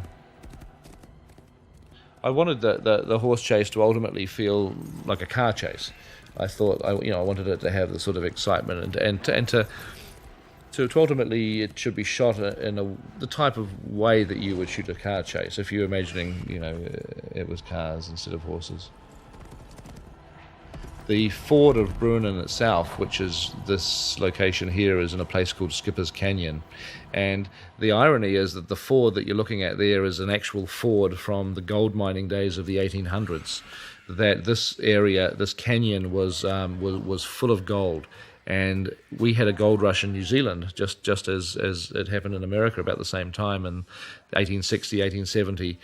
and this whole area was populated by about 10 or 12,000 people, and they used to have to get their wagons across the river, and so they made this ford across the Shotover River at this particular point, and this is the ford that we used in the movie. Very spectacular part of the countryside. I know there has been some criticism here that we again changed the books. The waters, of course. I mean, Frodo rides across by himself, and the waters rise of their own accord. But we are actually honouring that what Arwen is saying is an invocation to those waters, but it's not a spell to raise them. And actually, what Howard Shore did with the choir, the choral piece underneath this, is the spirit almost of the river, telling her that they've heard her call. This little piece that we're looking at now was added on much later, and it was actually shot by Fran, directed this, and it wasn't originally in our first cut of the film, where Arwen thinks that she may have lost Frodo. Yes, we added it because we felt that in the end, after that spectacular chase, we'd lost sight of what was at stake in the scene, which was Frodo's life. So it felt like the scene hadn't properly delivered itself. The line that she says here, which is the "what grace I have, let it pass to him," is directly from the very end of the book, the very end of the entire series, when Arwen in fact does give her place to Frodo, and that's what we were wanting to honour there, and that was the moment to do it. I always love the scene in the book where Frodo wakes up and finds that Gandalf is beside his bed, and we experimented with different ideas of whether or not we know how Gandalf escaped, because obviously the last time we saw Gandalf he was imprisoned on the top of the tower, so to see him here is a little bit of a shock. But we thought we should do what Tolkien did in the book, which was to basically have him turn up as a surprise and then to explain how he got there. And of course in the book Tolkien does a lot more, because we don't even know that Gandalf was imprisoned even at this point in the book, and we find out the whole story later. But so we split the difference really. This was a scene that was shot after Christopher had an accident with his hand. He'd actually badly smashed up one of his fingers in a hotel room, door slamming shut on his left hand. And so if you look at this stuff, Christopher's left hand is always down by his side, and he's holding his staff with one hand because he couldn't actually hold it with his damaged hand. Gwaihir the eagle, which is another great image from the book. I always wondered, I don't know, does Tolkien ever explain why they don't just get Gwaihir back and fly to the Crack of Doom and drop the ring in the Crack of Doom from using the eagle? Yes, he does. Yes. Oh, does he? Yeah. He in fact, one of the early scripts that was written by a Hollywood screenwriter for, I believe it was an animated version in the 1950s or 60s. He particularly objected to what he called the use of the eagles as Middle-earth taxis. Right. But yes, he had a very specific reason, which was that the eagles are their own race. They're not necessarily part of this world, and that they do things for very specific reasons. Welcome to Rivendell, Frodo Baggins. Elrond was one of the really difficult characters to cast. Remember how much of a problem we had trying to find somebody to play Elrond? It's the elves themselves were always difficult because they are basically non-human, and but we looked around, considered quite a few different people, auditioned a huge number of people, and we suddenly came up with the idea of Hugo Weaving. Well, Barry did. Yeah, Barry did. Because he worked with him on The Matrix. And we thought it was a great idea just because of the way that Hugo looks. He has that lovely sharp features. And so Hugo flew over to New Zealand. We were filming in Hobbiton. I remember we were up in Hobbiton and he came to meet us and had a look around Hobbiton and said hi. And so we ultimately offered him the role and he accepted. He says he only does trilogies now, Pete. Bilbo! Hello, Frodo, man. We experimented with many different ways to reintroduce Bilbo, didn't we, into Rivendell. In fact, Rivendell itself was, I think, the biggest nightmare of the script writing. Yes, it was. It wasn't it? The actual the Second sequence of only Rivendell. To the prologue. Well, I think true. Great horror of the prologue. I think it was worse than the prologue. Possibly it was worse than the prologue. Because it was so important, so critical to this part of the film, that we felt there was a real danger that the story could just come to a complete grinding halt at Rivendell. Well, in fact, it did. It did really. I mean, Numerous drafts. the difficulty is that Frodo's got the ring to Rivendell, and in many respects you feel that the story's come to an end. There's really nothing else happening in the story because he's achieved what he wants to achieve. So we thought about how we could fix that, and we shot the scene between Gandalf and Elrond where they're talking about the state of the world and how chaotic things are and how desperate the situation is and how the ring can't stay in Rivendell. We shot that scene as a way to try to maintain some sort of dramatic tension. It's interesting how sometimes scenes are just meant to happen and meant to be. I remember this scene was particularly easy right.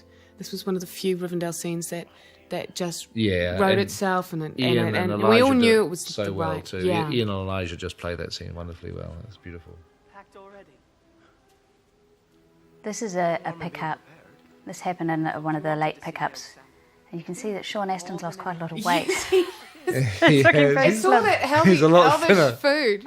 He's a lot thinner than he on used to be. elvish That's diet right. for a few days. And as soon as Sean was done with the movie, he raced back home and lost as much weight as quickly as he could.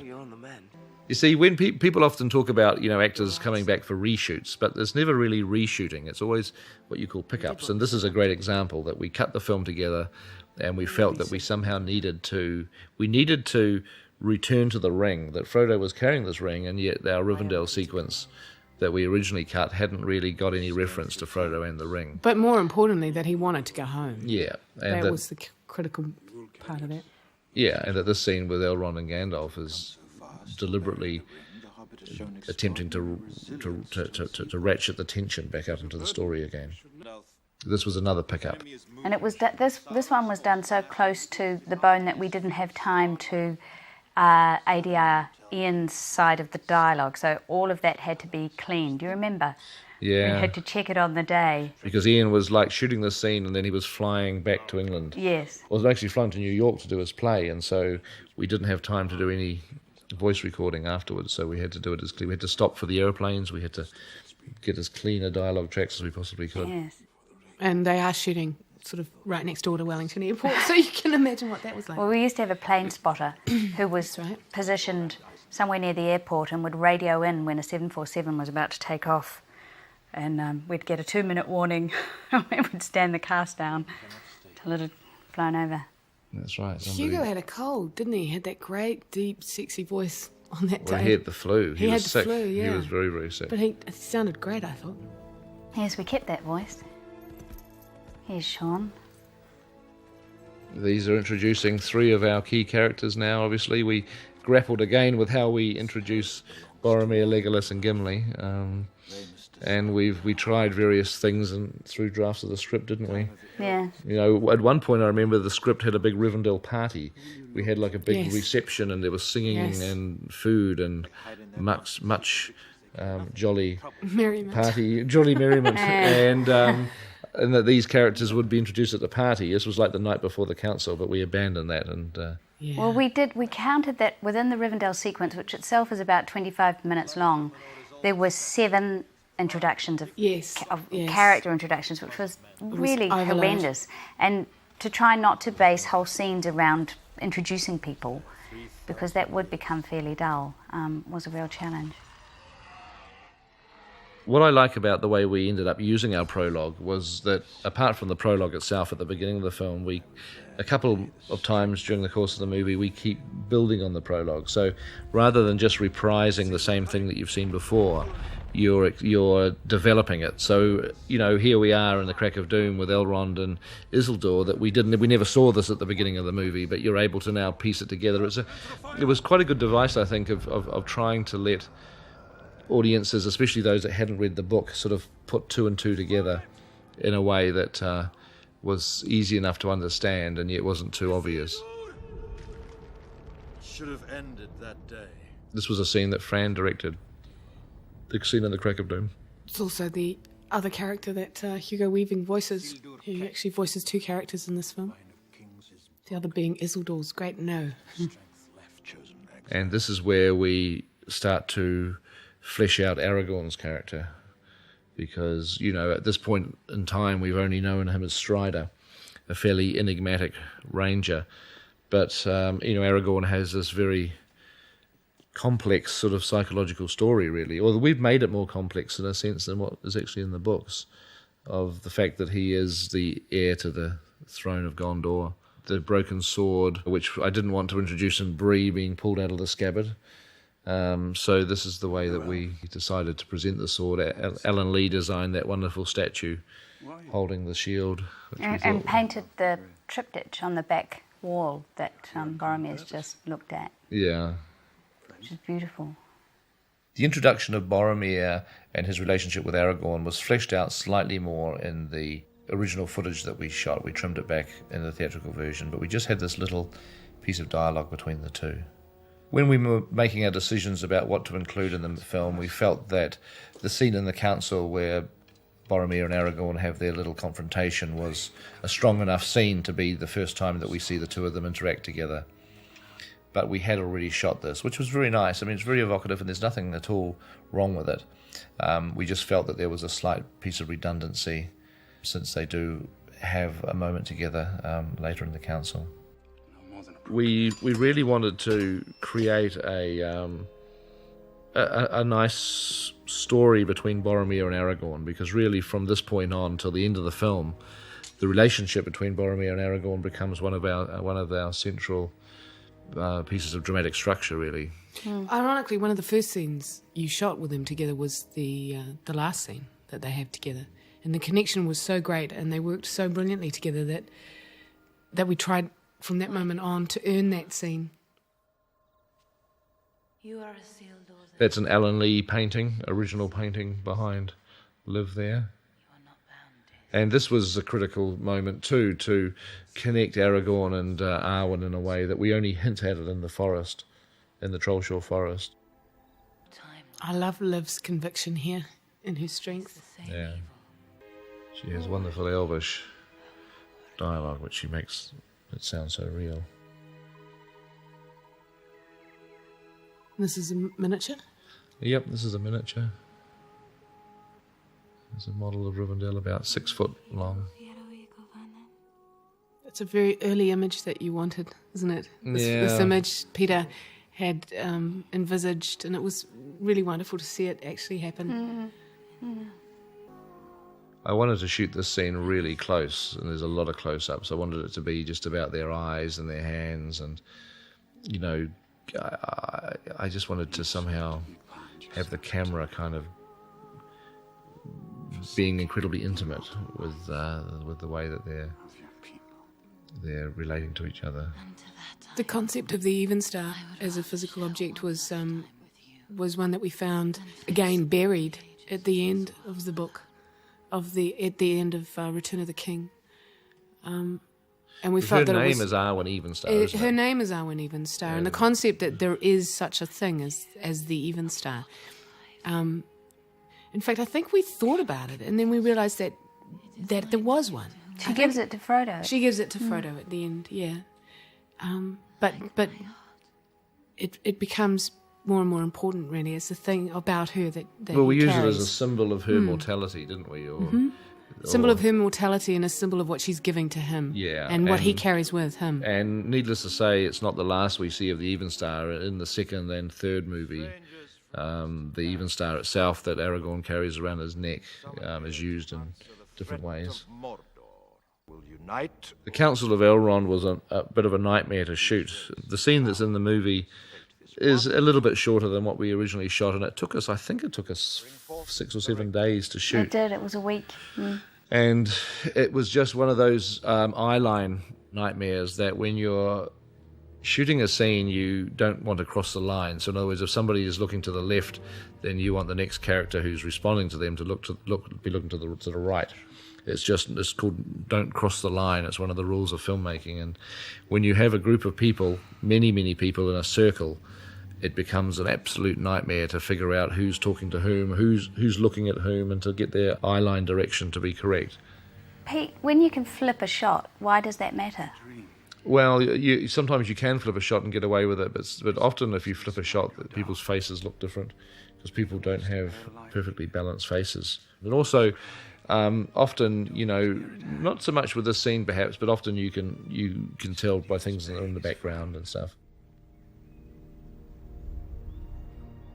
The Council of Elrond was always a problem because it's so long in the book, and it was very long in the original cut of the film, and we trimmed out a section of it near the beginning, which we're looking at here, purely for length reasons. But it is notable in a couple of ways. It shows Boromir's initial fascination with the ring, as it includes the poem, the Black Speech poem, Ash Naz Gur Bartel Look, which otherwise is not really part of the movie, but here it is. We did shoot it. And it's a moment, obviously, from the book in which Gandalf does say those words, and the clouds come over, and it goes dark momentarily, and it shows the power of black speech within the elven world of Rivendell, and the immense sort of the evil force that saying those words can conjure up. The black speech, this of course is the inscription, what you would call the ring spell, and very, very tricky language to speak. And the voice that you can hear underneath is the voice of Alan Howard, a great British actor, and he is the voice of Sauron.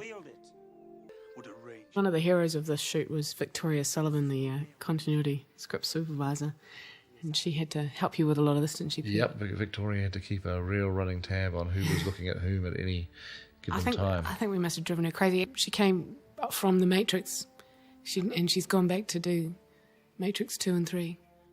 Yeah. The Council of Elrond in the movie is really quite different to how it is in the book. I mean, in the book it's used as a way to catch up on a lot of story points that we need to hear about Gandalf and Saruman, and it introduces and tells us a lot of stories about Gimli and the dwarves and Boromir and where he's been, and we obviously didn't have time really for any of that. But we also had one fundamental difference in our Council of Rivendell, which is very different to the book, in the sense that in the movie we had Frodo saying that he was going to take the ring to Rivendell. He was going to Rivendell, and that was going to be it. Whereas in the book, Frodo is really going to the Crack of Doom right the way from the beginning, and Rivendell is merely a place to stop and regroup. But we wanted to have an event happen at the Council of Elrond which propels the momentum of the film through into its second half, which was the fact that Frodo now really has to make a choice all by himself to volunteer to carry this ring all the way to Mordor, that it wasn't what his original intention was. And that was a fundamental change that we made in the movie. We just felt it would be undramatic if, right from the very beginning, he was going to Mordor. One does not simply... This speech of Boromir's was given to Sean the night before, and he... That's right. That's right. He hadn't had a time to learn it. No. And it was written out, and it was on a piece of paper that he put on his lap. So if you look at him talking, he occasionally, as part of his dramatic performance, he lowers his head, and what he's actually doing is he's reading his lines of dialogue off his lap. I'm not sure he'd thank you for saying that, Pete. Doesn't do it too often. Yeah, but he had this great, he had a page of dialogue that he was give it to him virtually on the morning that we were shooting. It's just terrible. Another failure on the part of the... But he does it brilliantly well. It's a mean thing to do to actors. Yeah, he was so phenomenal though. He did rise to all occasions. One of the things we were reaching for with Gandalf and wanted to sort of hint at is the thought that he has an understanding that Frodo is the only person who can carry this, but he knows that he cannot force Frodo to do this. But we also wanted a sense of great sadness and loss. I said to Ian the moment that he does volunteer. I said to Ian that he should imagine that he's just heard his son volunteering to go join the army in World War One, which was that look there that he gives. Understanding that it must be done. Understanding that it has to be done, but it could kill him. I will take the ring to Mordor. Once Frodo volunteers, it gave us an opportunity to really see the forming of the Fellowship, because after all, this movie's called The Fellowship of the Ring, and so it gave us this wonderful opportunity to just one by one to let each character come forward and to join, which I think is nice, and all a little bit different to what's in the book, but I think it worked quite well for the film. It provides you with one of those cinematic moments that you need. And my axe. It's quite funny, especially when you think John Rhys Davies is about 6'3". Yeah.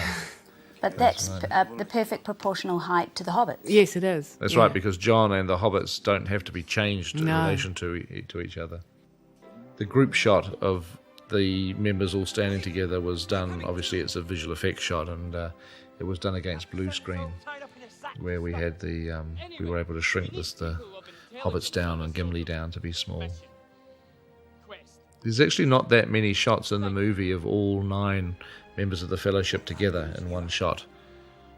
There's very few of them in actual fact, and so it's always nice to see it when it happens. So welcome back to disc number 2, and we're going straight into a scene that we had to delete from the theatrical version of the film, again just for momentum reasons. When we cut the film theatrically, we decided that once the Fellowship were formed, we had to obviously give Frodo the mithril vest and Sting, but we wanted to leave Rivendell as quickly as possible, and that was purely a momentum decision of just wanting to punch the film forward to its next act, essentially. But we had shot this very lovely sequence where Aragorn is basically farewelling his mother's grave, because he was brought up in Rivendell. He was raised by the elves, which is something we never really got across strongly in the theatrical version, but scenes like this do illuminate on that side of his character. His mother died and was buried here in Rivendell, and so we used the moment of him farewelling his mother to reflect on his responsibilities, that Elrond is trying to encourage him to rise to his responsibilities, to become a leader of men. But Aragorn feels that men are so weak, that they're so flawed, which he acknowledges even though he is one himself, that he really doesn't know if he wants to go there. Rivendell was a set that was built at Kaitoki, which is a Wellington park, about 25 miles north of Wellington, and we built, like this room is actually built inside the park. That's a real forest outside, and we were filming, and so I wanted Rivendell to have this very much indoor-outdoor kind of very close to nature. And we didn't mention it earlier, but when we first see Ian Holm here in Rivendell, he has the second stage age makeup, which Weta designed. Is it the stipple? Stipple makeup. It's a stipple makeup, because Bilbo doesn't have the ring anymore, his aging process has accelerated. I think you gave 1 million people a heart attack with a shot, Pete. Yeah, Ian does this so wonderfully well. He's, he's just playing a character that hasn't really been able to finally give up the ring. And that was done with a rubber puppet that we morphed a rubber puppet into Ian's face for a few frames. So it's half Ian, half rubber puppet. It's like a combination of the two. It's absolutely a moment from the book, though, that... Yes, it is. It is, where it says a shadow passes across Bilbo's face, and suddenly Frodo sees something horrible and grasping and groping. Thing. Yeah. No, definitely inspired by the book. But I think the scenes between Frodo and Bilbo are very, very special in the film. They are... It is really, in a sense, it's one of the reasons why Frodo does what he sets out to do, is because of the fact that he sees through Bilbo just how evil this ring is and why it must be destroyed. In the theatrical version, as you know, we just thundered straight out of Rivendell following the scene with Bilbo and Frodo, and we had shot this farewell. We actually shot a little bit more of it too. There's some more footage that doesn't appear on this version of the film either, where Elrond and Frodo have a little conversation.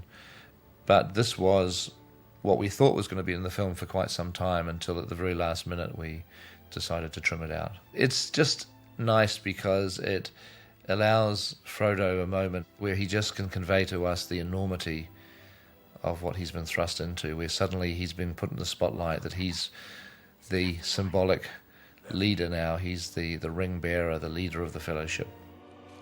And it allows us this one last opportunity to see Aragorn and Arwen together.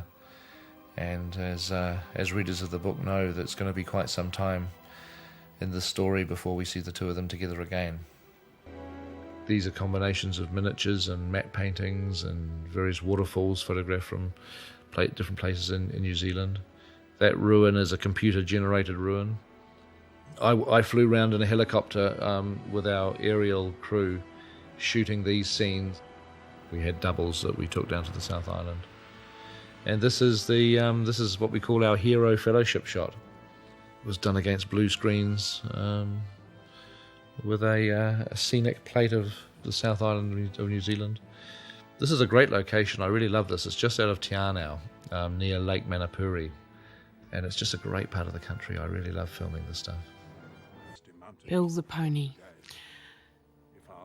We actually didn't have Bill for a while in the script. No, and then Bill the pony Pete, was Pete, added much later. Pretty determined to stick Bill in, but Mark Ordesky didn't realise this, and when he came down one day, he saw this pony. He said, "What the hell's this pony doing?" We said, "It's Bill. Bill's back in." The reason why we didn't think we could have right. Bill was because of the problems of shooting on the mountains. That we thought, how on earth are we ever going to get a pony up onto these mountains? But we solved that by resorting to what's called the pantomime pony, which is simply to have a pony played by two people. Somebody's the front end and somebody's the back end. And in quite a few scenes, there's especially the scene in the snow where the Fellowship are walking. That's actually Bill the pantomime pony, the fake pony, which solved the problem of having to transport the real animal and all these far off locations.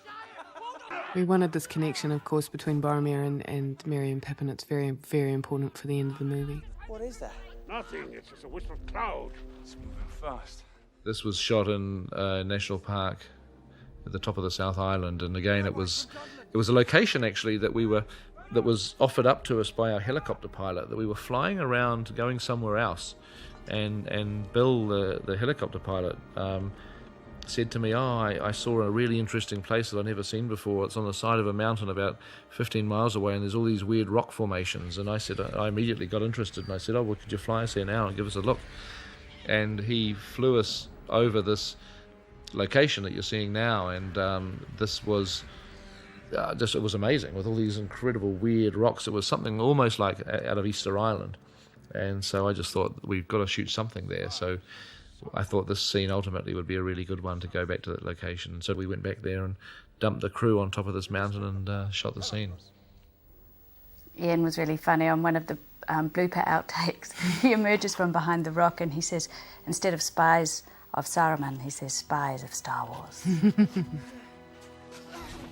This was a sequence that was shot on a mountaintop near Mount Aspiring. It was a real very high remote mountain, and the helicopters flew us in, dropped us off, and then they went off to park on the other side of the hill, so they weren't shot in sight of the cameras.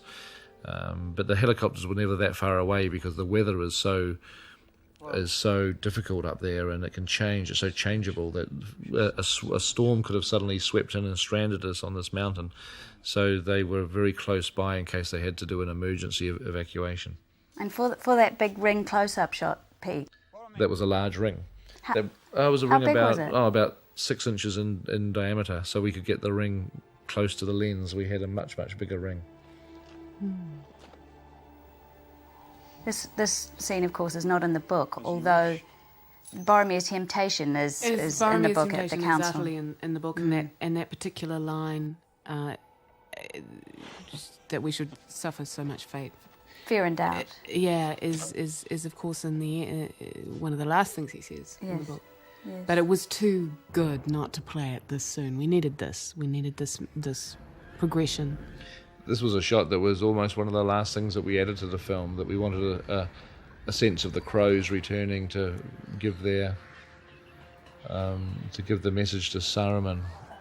And the model of the caverns below Isengard had already been packed away, so I got them to drag the model out and set it up again just to do this shot.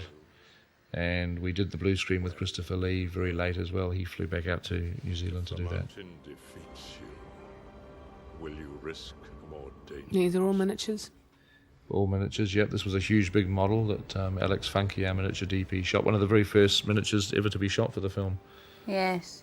This was a hellish studio shoot. That's right. Fran actually directed quite a significant piece of this scene. Well, John Mahaffey did it too. Right. Yeah. And John really did it.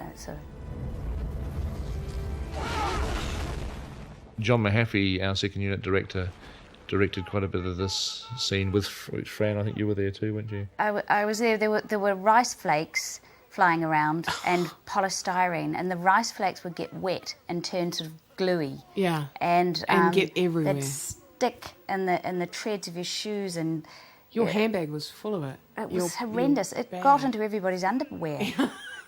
What the hell were you doing in there? No, I wasn't were you doing? personally checking it, but everyone reported it. It was a horror. And I said to Pete, you know, you've really got to come in and shoot some of this stuff because it's gassy and I don't want to be here anymore. And he said, no, I'm due. I have to run with the Olympic torch. Yeah, I don't want that. I don't want to get all that crap in my hair.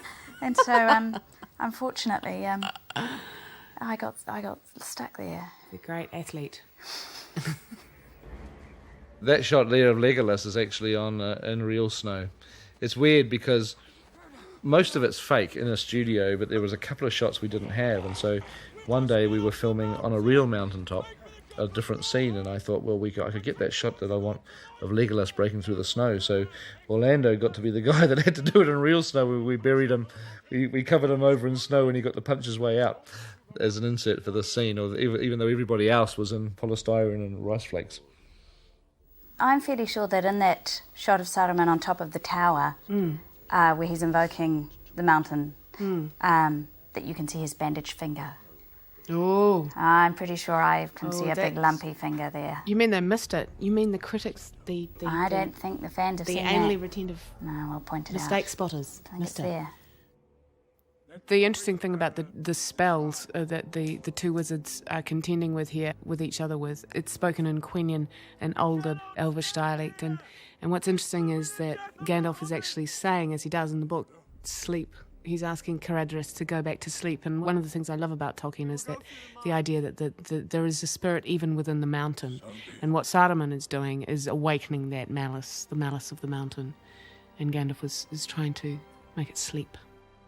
Another scene trimmed from the theatrical version for pacing reasons is this nice little moment between Gandalf and Frodo that we wanted to really emphasise the fact that Gandalf is sensing his impending doom, that he doesn't want to go into Moria. However, because Frodo has now made a decision, he's going to go along with it, but he wants to just take an opportunity to warn Frodo that from here on in the journey is going to get more dangerous. And it's a scene we did with Ian McKellen. It was actually the last thing we shot with Ian for the Fellowship of the Ring.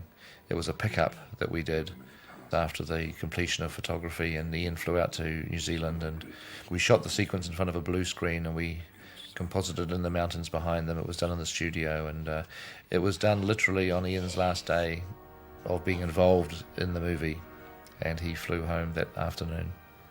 The little moment here between Legolas and Gimli is a little beat of the rivalry between dwarves and elves, which we did shoot for the movie, and we had to trim most of that stuff out for the theatrical version. It's obviously a very notable part of the book, the sort of antagonism between those two characters that slowly turns into friendship. The Gates of Moria used to be a very well-used road that the elves and dwarves would take in ancient times before they fell out. I always loved the idea that the door has this inscription that reflects moonlight. It's so that if the moon's out, then the letters, the markings on the door glow, which I always thought was really magical.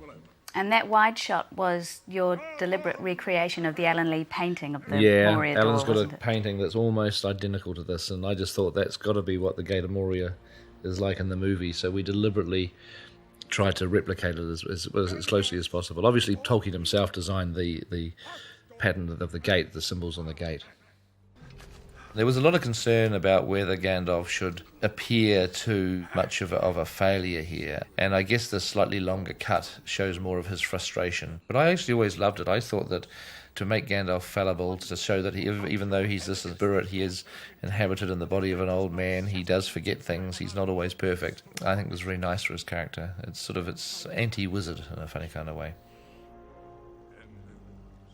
This was filmed on what's called the wet set, which is basically like a big swimming pool that was outside in Wingate, which was right next to a railway line. If you hear the real sound that we recorded on the day, it's just full of trains rumbling past the set. In fact, I think people could look out of the window of the train and actually see what we were shooting.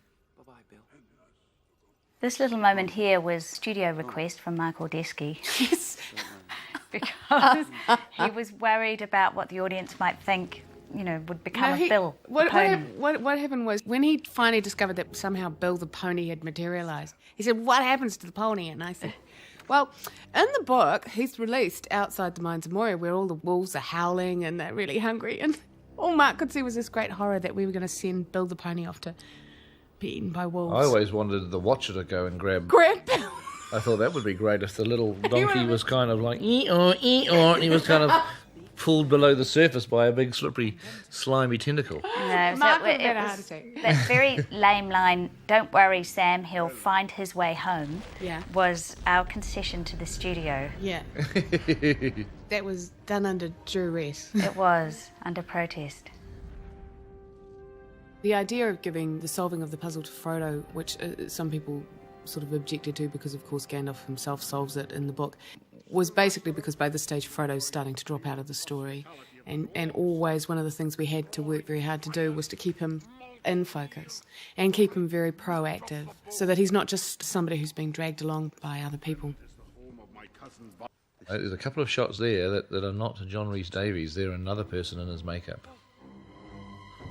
John had had a very bad reaction to the prosthetic by this stage because he faced I think it began as a 5-hour or 4-hour prosthetic and ended up being 3 hours. I don't think it was ever less than 3 hours, was it? Yes, the glue was giving him tremendous inflammation around his eyes.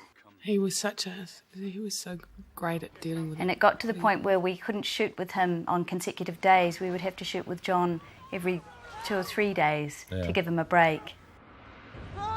The Watcher is one of those scenes that was a little bit of a fight with the studio, that there was always a feeling that it was unnecessary, that we could just have the door open and they'd just go straight into the mine and carry on going to the mine. But I loved the notion of the scene. I thought the film needed some more, a good monster sequence at this point in time. Yeah. And so I kind of fought for it. And obviously it's a little bit more than it was in the book even, because in the book you don't see the creature as clearly as you do here. You just see the tentacles coming out of the water. But so this was a fight, I have to say, to retain this sequence in the script. But fortunately, as they did in most situations, the studio finally relented and let me do what I wanted to do, which I was always very grateful for.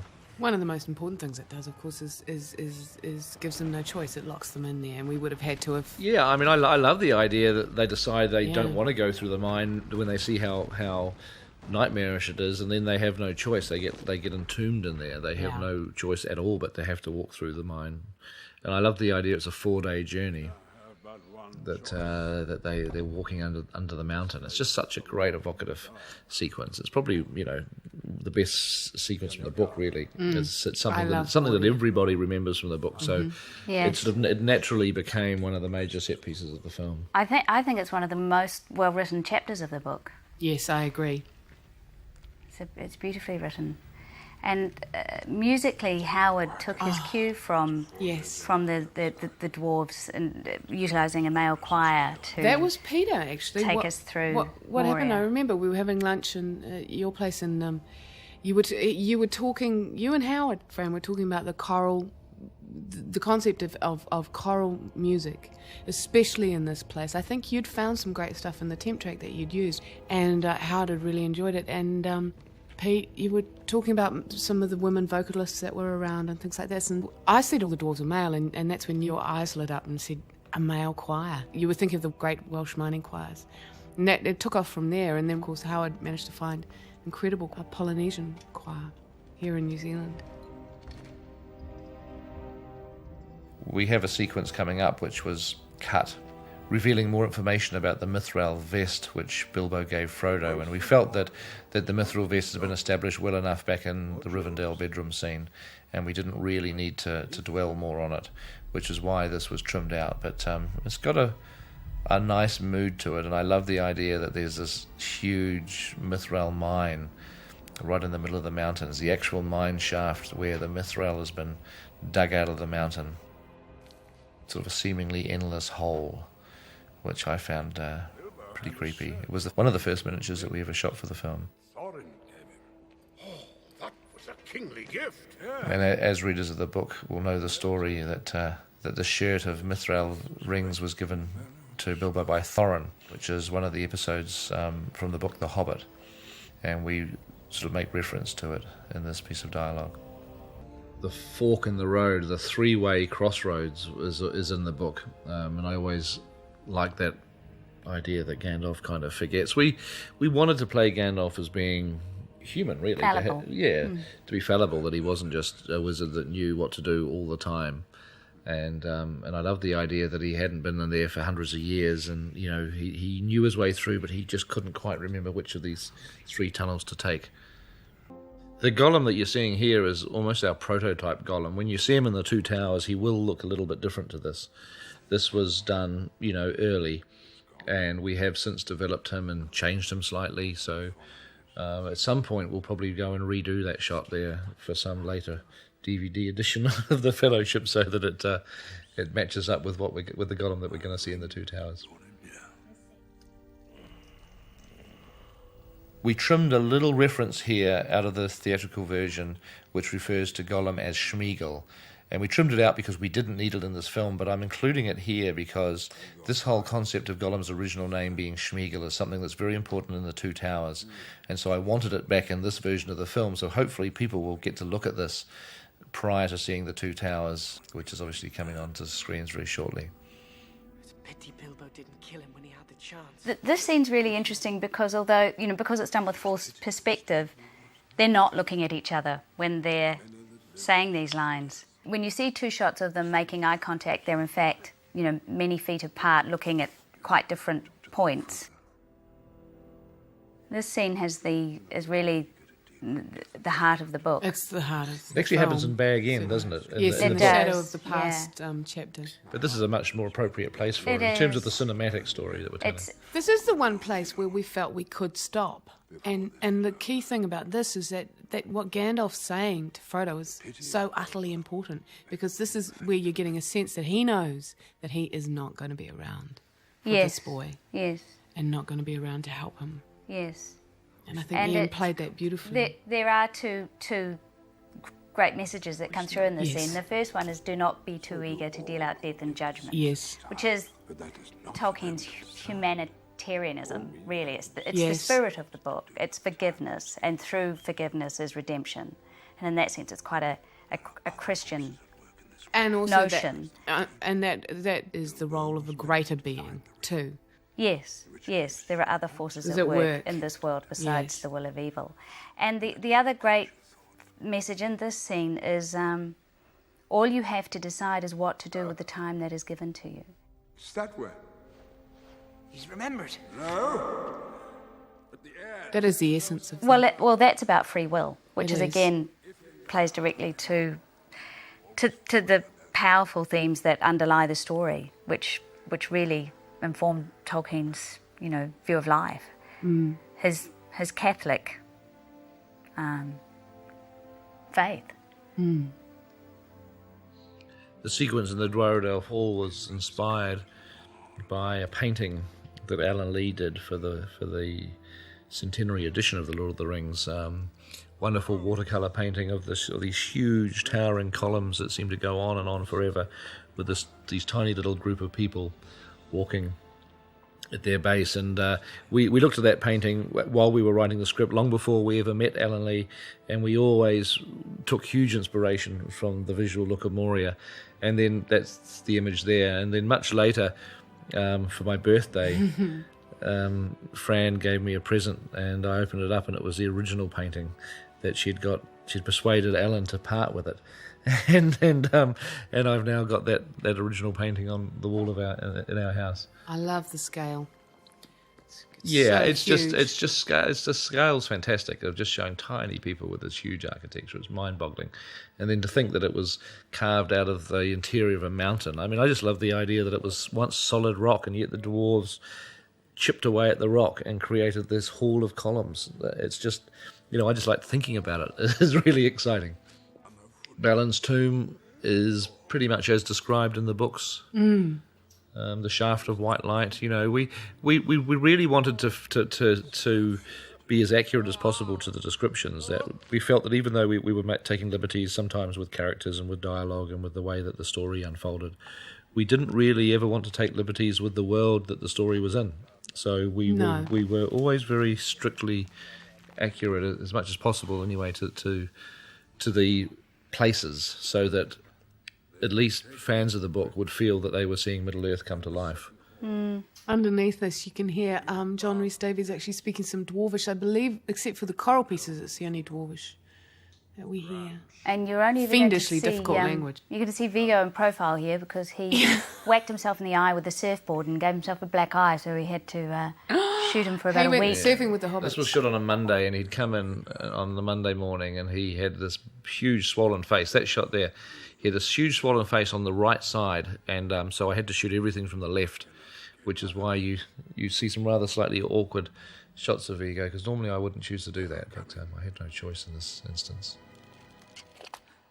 The well is used a little differently. It's sort of how we worked on the screenplay, is we'd take all these ideas of Tolkien's and we'd find slightly different ways to use them, because Pippin throws a pebble down a well at some point, not in Balin's tomb, it's in another place in Moria.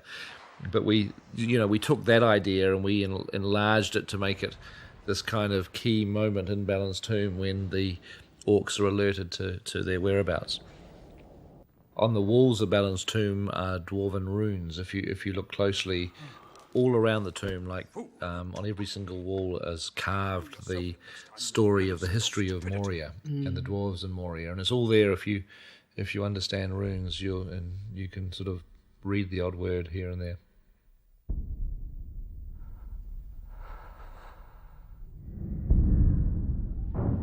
We used some miniatures, obviously, to create the large caverns in Moria.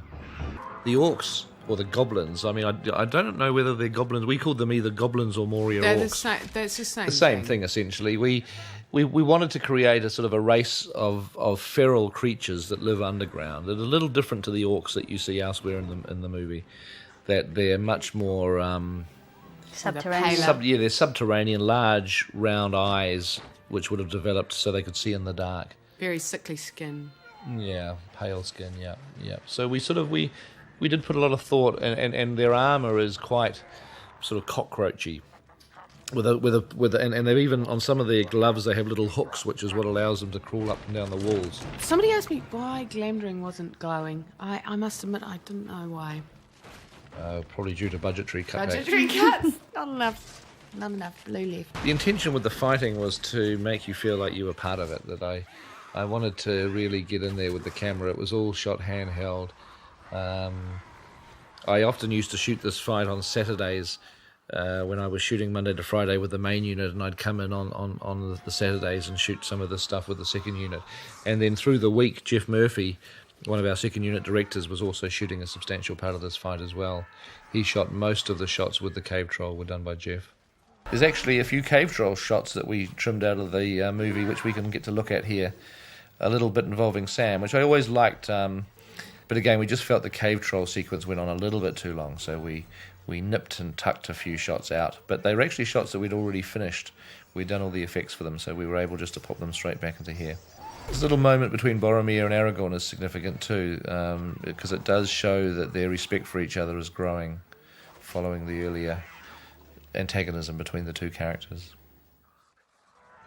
The cave troll was a character that we developed very early. Like, he existed at least a year before we started shooting, if not actually more than that, really. 2 years before we started shooting, we had tests of the cave troll.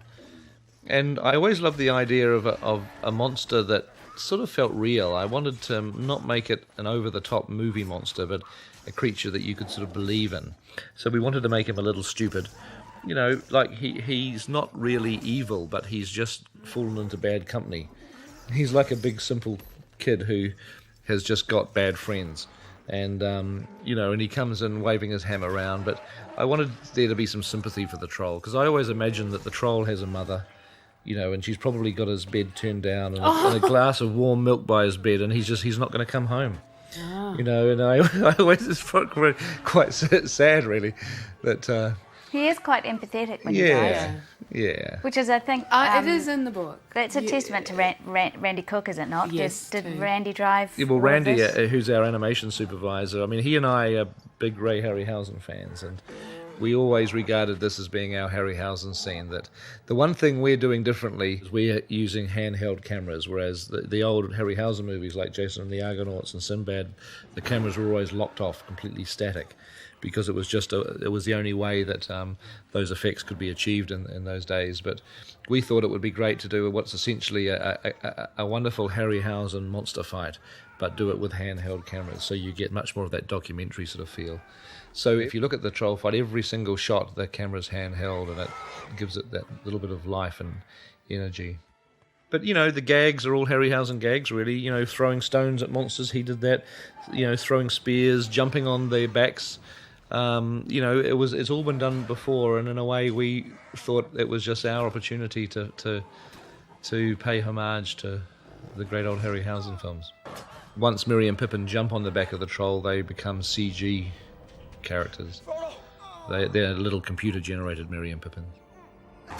You know, we took our lead from the book again with the mithril vest gag, where Frodo gets stabbed in the chest by the vest, but we just milked it a little bit more. I mean, that's often what we did in the film, was to take our lead from sections of the book, but then sort of to milk them for all their worth in a much more of a movie kind of way. So we did a lot of pre-visualization on the scene, which is to plan it before we shoot it. It's quite complicated, but I'm sure there'll be something on the documentary accompanying this DVD which will explain that in more detail. Creating the mithril vest was tricky too, because it is such a magical thing, yet we had to create something real, but we did it. We made essentially a chainmail vest out of tiny rings of chainmail, the finest sort of wire that we could bend into loops, and we had it silver coated. Yeah. It was sort of a platinum. It was colour. a nightmare for Nyla. They had to get the measurements so right before they cut it. And it took somebody weeks and weeks and weeks to put all this chainmail together. That those are all tiny little metal loops assembled by hand, one at a time. Yeah. It is actually very beautiful to look at. It's a very beautiful garment. To the Bridge of Khazad-dûm. What you're seeing here is you're seeing a completely computer-generated image. The Fellowship are computer-generated. The environment, the columns, the architecture are completely computer-generated. That often in movies, you know, that's a rare thing, that to have shots of which nothing is real. This is another one where everything is just done in the computer. And we had no ability to build a set this big, of course, because it's sort of basically endless. And what we did is we built 2 bases of columns. So if you look at all those columns and just imagine the bases of them, we had 2 of those in the studio against black.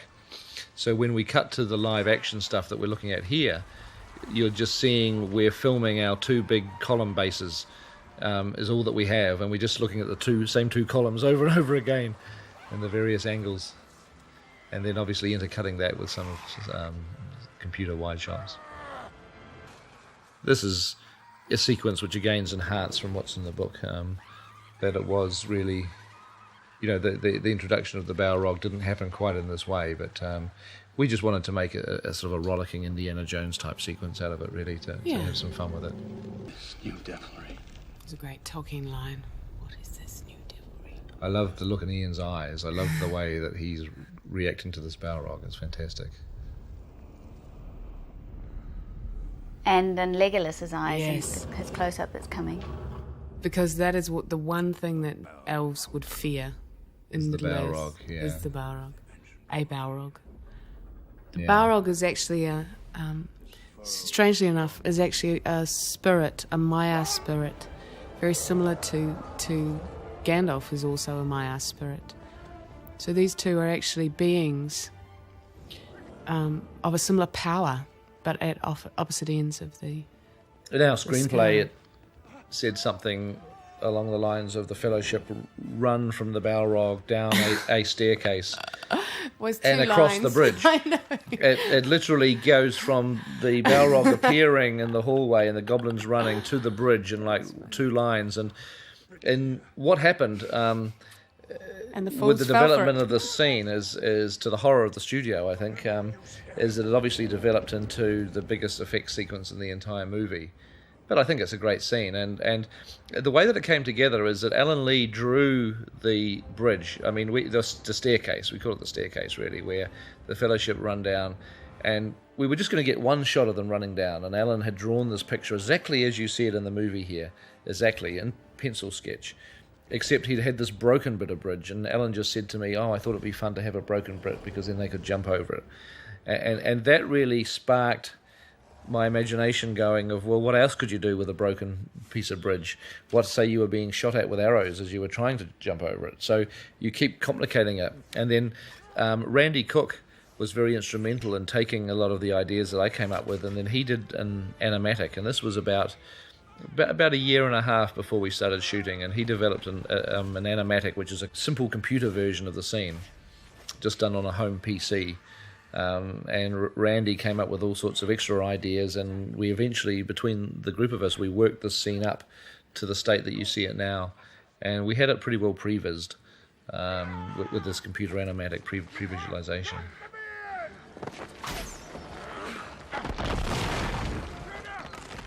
Pete's got to take credit for no one tosses a dwarf. I'm sorry, we're disowning that line, aren't we? No one tosses a dwarf. Well, you see, dwarves, it's a very British thing. It's something Americans don't know too much about, but England has a sport called dwarf tossing. In fact, one of our scale doubles, one of our little 4-foot-high guys that Kieran, who came from England, he had been tossed several times in his career. I thought it was an Australian invention. I think it's English. I think it is English in the No, Aussies the talk Australians to it, do gumboot tossing. No, they they do have, dwarf they have tossing dwarf, too. dwarf They tossing. do dwarf tossing, yeah. Well, it probably spread to the Anyway. the more crasser members of the Commonwealth. But I thought it had a completely different meaning in England. No, to toss a dwarf is a sport. You pick up a dwarf and you throw the dwarf. No, that's the as- Americans have a as far as completely you different can. understanding of that Oh, phrase, was that what it is? particular phrase. Anyway, it can be I don't think it's a sport in America. distinctly un-Tolkien. Very un-Tolkien. I think it usually appears in quite a different type of video. Right? Alex Funky did a wonderful job of lighting these miniatures that we're looking at. The only computer part are the people running, and the column that crashes down is the only computer part. Everything else is a miniature. This is one of my favourite shots. I was so excited to see this. This is a great shot. The music is wonderful here too. The Balrog was always difficult. He was a real problem because of the way that Tolkien... I love the heat haze. The heat haze really sells it. I love the fire under the skin. I never envisaged that. I think Well, it's that was one of the fantastic. ideas early, is to have cracks in the skin. Oh, I love that was on the original It's maquette. brilliant. But And I love the soot. well, we tried to create the feeling of the shadow and flame. This is a great Yeah, shot. I love this. These are computer Fellowship. The people you're looking at running here are completely computer generated. They're not real at all. But you can look at the way their cloaks are swinging around, and their just the way that they look. We're getting the computer people looking pretty real now as we go through the film. We've got a lot more of them in the second and third movie coming up. But the Balrog was described as a creature of shadow and flame, and we decided to try to use shadow and flame for obvious reasons to provide his look. So we have this black smoke oozing off him and the flame, and not really see too much of the physical Balrog beneath that. And he's got wings. He has got wings. I read the book and I imagine Tolkien's describing wings. I don't know what the big fuss is about. Yes.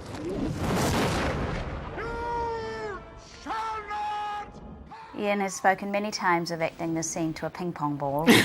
Yeah, he had a really nightmarish time with this scene because he was having to confront something. He didn't know what the Balrog looked like. He didn't have a clue. We were in a little studio right beside the airport. Planes were taking off all the time, and Ian had to kind of do his Balrog confrontation, and it was tough. It was hard. Some people say, why does Boromir stop and why doesn't anyone go and help him? And there's two answers. One is that they're actually they are actually far away, but also that the rest of the bridge is in a bad way and could collapse at any second. But what I love in the book... I didn't realise that. It's what it is in the book. Ah, okay. What, didn't you do that for that reason? I thought he stopped him because he's carrying the ring. He can't afford to have him. Yeah, well, that... I love the bit in the book where later on when Frodo says, if it hadn't been for us, he says to Faramir, they wouldn't have run. He was talking about Aragorn and Boromir. If it hadn't been that they had to look after us, they would not have run. Love that. I wonder if we can get that in. And also on that line, fly you fools, which I think Ian does it so beautifully, that he lets go rather than falls. Oh, yeah, absolutely. Yeah. He wants That's them to. the choice he makes at that moment is to... It's the choice he knew he was going to have to make from the moment he understood the mind of Saruman. Yes. This was another helicopter location where we had to fly all of our actors in. Didn't and Sean walk in? We did this very early. No, Sean flew in. We did this very early in the shoot. I mean, we shot this sequence long before we ever shot Moria. Long before. In fact, Ian McKellen hadn't even arrived in New Zealand to start working when this scene was shot. So they were all reacting to Gandalf's death without having ever even seen Ian McKellen dressed up as Gandalf. Like, this was late 1999, and Ian didn't start work on the movie till January 2000. So it was one of those weird scenes where we found ourselves filming this without having shot anything leading up to it at all. It was not Orlando's first day, but probably his third day of shooting ever, wasn't it? It was, yeah. And I love the way that Orlando does that reaction where he reacts to the great. death. It's like an elf. Because elves are immortal, we wanted to give the impression that he didn't quite understand death. And he was having to somehow grapple with the concept of death because it was foreign to him. I remember Elijah saying you gave him a great note here, Pete, when you asked him to turn. You said, I want your grief to be frightening. I want it to be so powerful. I want it to scare an audience to see what's the look on your face, yeah. Lothlorien was created in a forest called Paradise down in the South Island, and the big trees are actually made of rubber. If you look at this forest, the trees that are nearby, the smaller ones are real, but the large, big ones are actually big rubber trees that we took down there, because the one thing that Paradise didn't have trees that were large enough, that had a big enough girth, so we brought our own ones in. But the rest of the forest is real.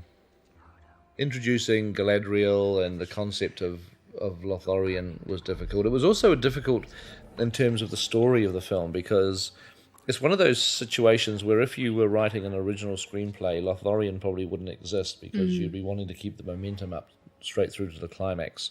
That we always regarded Lothlorien as being potentially problematical because of the way that it suddenly stops the narrative of the film. And we did experiment a lot with different ways to present the elves and how they introduced, and at some point we had a sequence where the goblins from Moria actually pursue them right the way into the woods and are killed by the elves.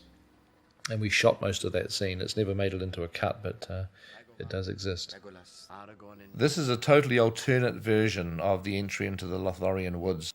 We ultimately decided that this moment on the flat was, for pacing reasons, something that we wanted to delete, so we shot an alternate scene which has ended up in the theatrical version of meeting Haldir, played by Craig Parker, and journeying on through the woods. But we initially wanted to make it more difficult for the Fellowship, that as in the book, they're not immediately allowed access into Lothlorien, because the elves can sense that there is an evil. And we also made the sequence about Frodo's headspace, that he's sitting there and he's just feeling now that because the Fellowship are encountering a problem due to him, that they're not allowed sanctuary because he has this evil with him, that they're starting to turn against him. They're obviously not, but it's just what Frodo's imagining. He's feeling this weight of responsibility, and he's feeling the pressure, obviously, now that he's lost Gandalf. And so it's nice. It's a good scene for people to have a look at, because it's not bad. It does start to put more pressure on Frodo, which obviously helps as we start to head towards his decision to leave the Fellowship. And we mentioned Galadriel by name. In the movie that was screened, Galadriel just refers to herself by name when she says, and I shall remain Galadriel. The thing that I like about this too is that we get to see the elvish city from the outside. Obviously in the theatrical version we just jump straight in there, but we get to see this shot of what the elvish city of Caris Galadon actually looks like from afar. These were miniatures, large model trees, huge big model trees that were shot, and the people were composited in. They were computer people that were walking up the stairs there. This was, Paul is saying, did a lot of conceptual artwork for this. Yes, yeah. Paul did a couple of wonderful paintings of Lothlorien that we really took the look from his paintings. Yes. The way that the lighting happened. The Lothlorien sequence was always very difficult for us in the movie because it's a point in the film where you naturally would be wanting to increase the pace and be building up a sense of momentum to head towards the climax of the movie. But obviously the sequence in Lothlorien is very, very significant in the book. It's significant in the movie as well because it's the point that Frodo has to decide whether or not he really is best staying with the Fellowship or leaving, and Galadriel obviously gives him advice. But we always had pacing problems, and when we cut the theatrical version we wanted to make it as brief as we possibly could so we could propel the story along. But I felt that this cut of the meeting with Galadriel and Celeborn was actually better in that it starts to suck you into the world of the elves and the world of Galadriel in a way that I think is ultimately a little bit more effective than the truncated version that ended up in the movie. Martin Shokaz plays Celeborn. Galadriel's a very enigmatic character, and we decided to really emphasise what is in the book, which is the sense that she herself is severely tempted by the ring, that the ring represents to her a threat, a test of her strength, of whether she can withstand it or not. She's difficult to visualise because I think everybody who reads the book comes away with a slightly different impression of her in your mind, which is obviously the beauty of a book that allows you to put your own vision of Galadriel into your own private movie. But showing elves on the film was always very difficult, and Galadriel more so than most, but Cate Blanchett obviously does such a wonderful job. Kate's on 6-inch disco platform heels. Yes. Which I think is quite funny, because she needed the height. Galadriel is described as tall as any of the men. She also needed it. She felt she needed it, the stature. And this moment we were looking at here is the first beat in the relationship between Gimli, who's obviously so suspicious of the elves. He doesn't want to be there, but he now looks upon Galadriel with in a very renewed way, and we'll be seeing more of that later on.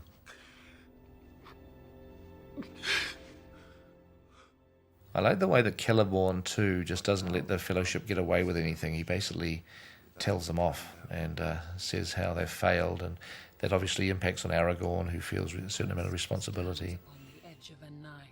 If you look into Galadriel's eyes in these close-ups, you actually see something strange happening in her eyes. That we called it the Galadrielite, which was a device that Andrew Lesney, our DP, designed, and it was in every time you film an actor in close-up, you see a pinpoint of light reflected in their eyes. It's called the eye light, and it does a lot. You can see it in all these close-ups. It does a lot to bring the characters to life.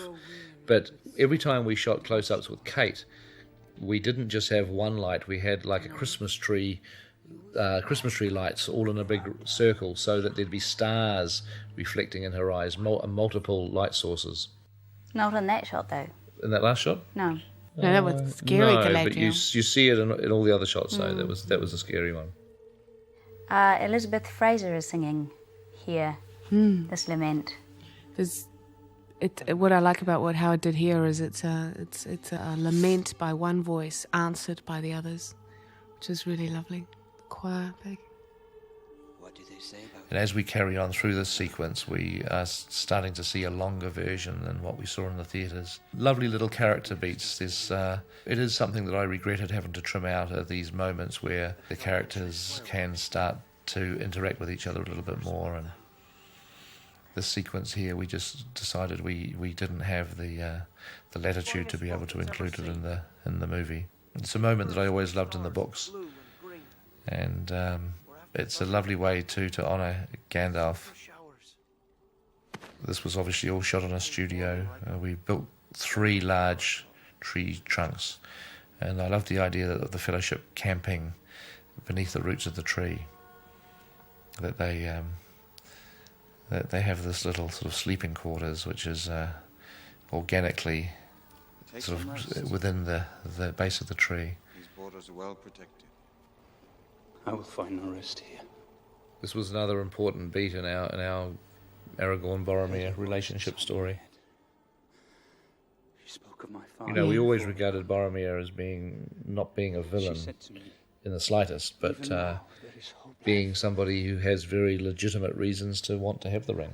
Yes. He you know, the one thing that the ring does is it acts as a temptation, and you can be a person with the strongest will and the soundest heart, and absolutely believe that this ring is the best thing for you, which is what Boromir does. I mean, he comes from a country which is under siege, where there's enormous pressure on having to come up with a weapon to fight the orcs who are besieging Minas Tirith and Osgiliath, and that he genuinely believes that this ring would solve all of their problems.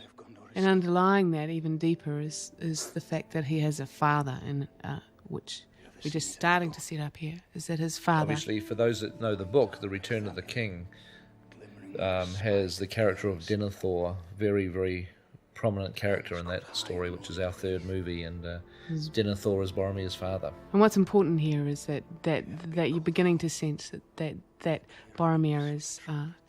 that something is wrong with him. Boromir has a sense that there's something wrong with his father, and he's like any son that loves his father, is trying to sort out that internal conflict he feels between the growing madness of his father and what his father needs and desires of him. And it's a conflict that ends up tearing him apart, and that's how the ring works.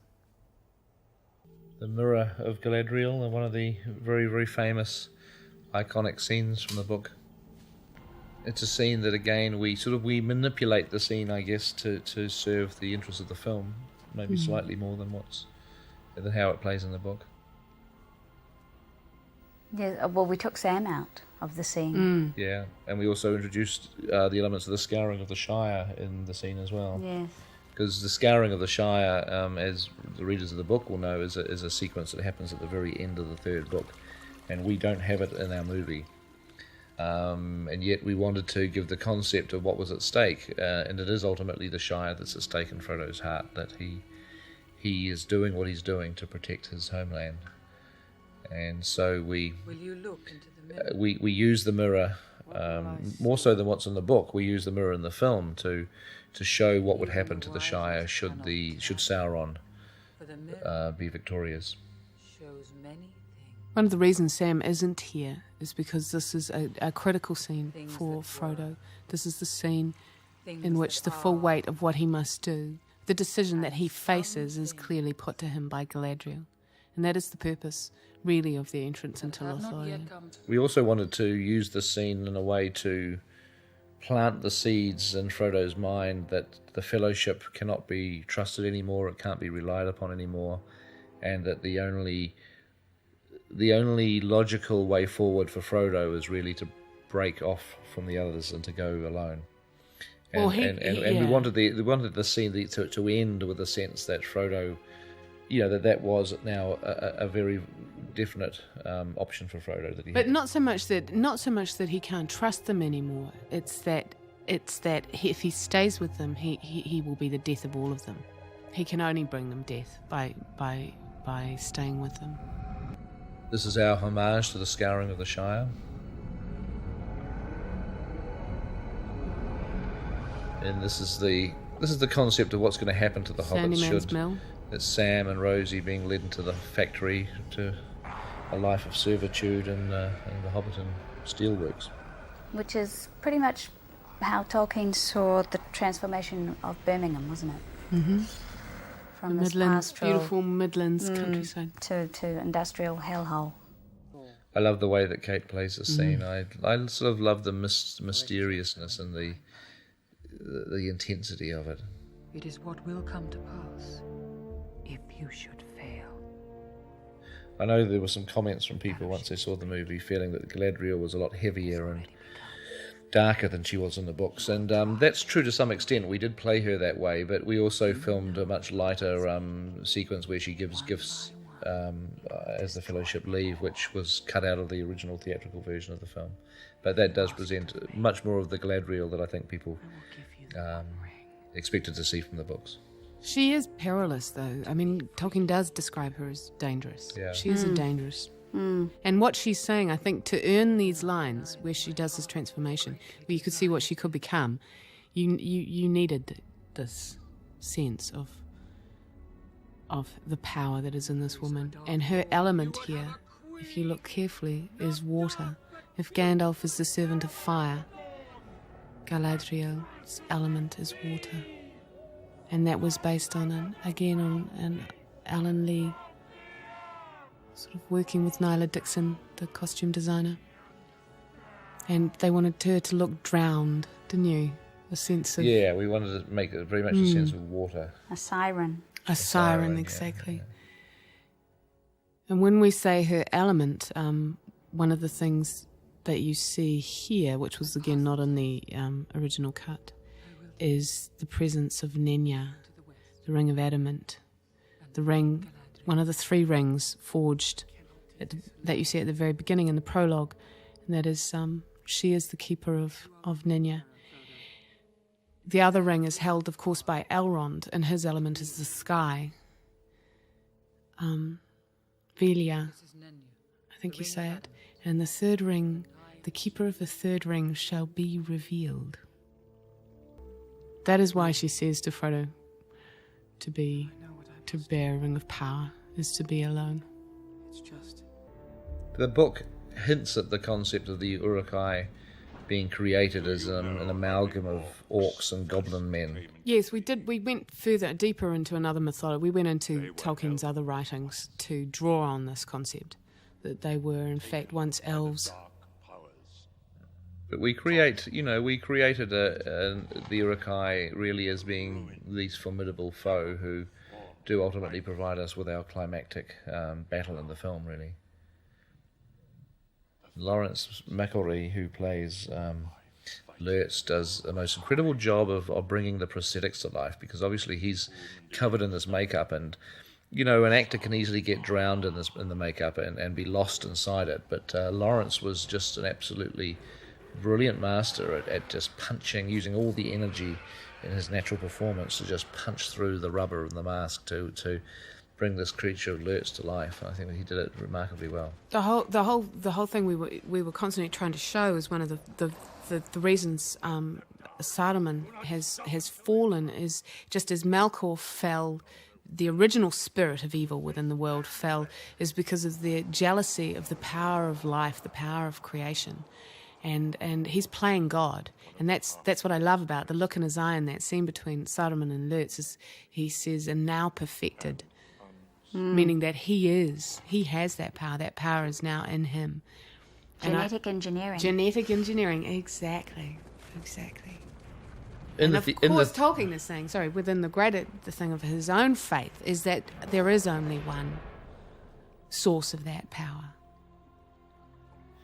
In the movie, we didn't pause for the Galadriel gift-giving, which is so memorable from the book. We just got the Fellowship on the river and away from Lothlorien, but we originally shot the gift-giving, and it actually appeared again in photographs, and I think some images from it even appeared in some early trailers. So it's good to be able to see these moments as they were originally shot. The cloaks that the Fellowship wear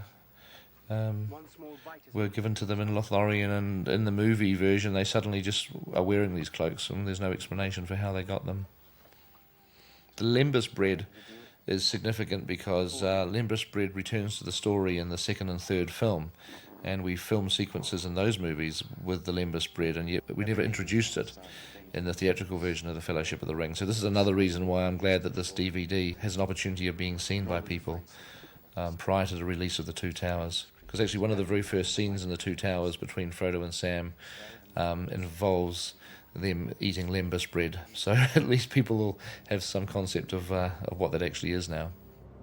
This is where Aragorn gets his dagger, which he uses throughout the rest of this movie and the next 2 films. So it's nice to be able to see it being a gift from Celeborn. This was actually not a river at all, but it was a small pond that was in a country house called Fernside, north of Wellington. But it was a lovely pond surrounded by trees, so we thought it was a suitable location. Legolas gets his bow. Now Merry and Pippin get these daggers, which again form a significant moment in the Two Towers. So I'm glad that people are able to see these daggers being given. All of the gifts that Galadriel gives the Fellowship are actually used in the next two movies in different ways.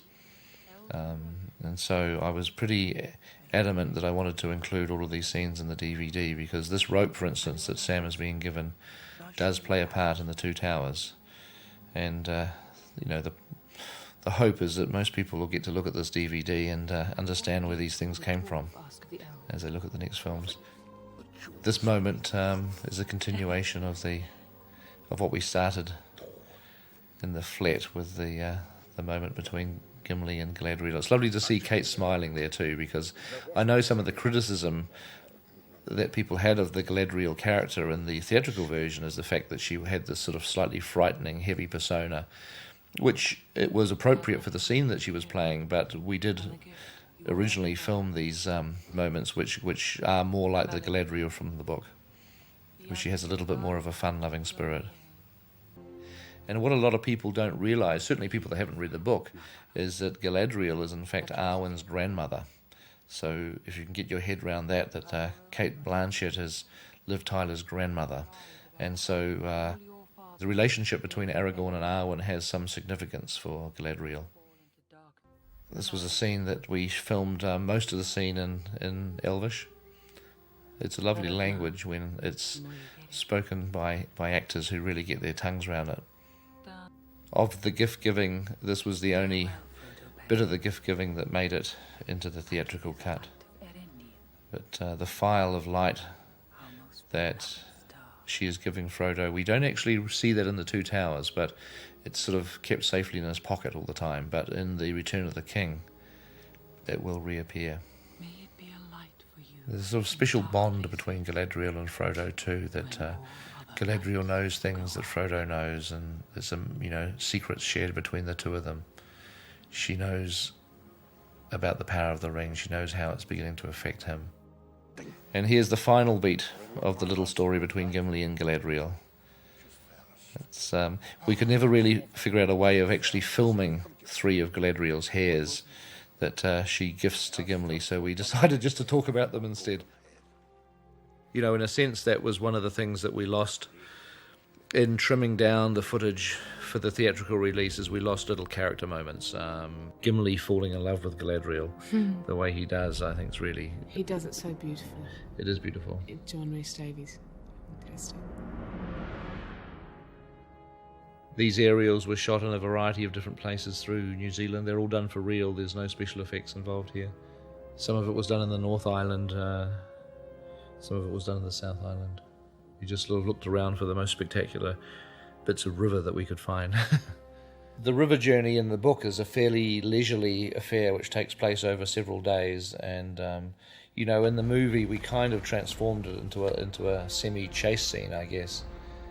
It's just quite interesting. I quite like the juxtaposition of the Eruks running on foot, desperate to catch up, and the Fellowship not really being totally aware that they're being pursued, who are taking this much slower journey down the river.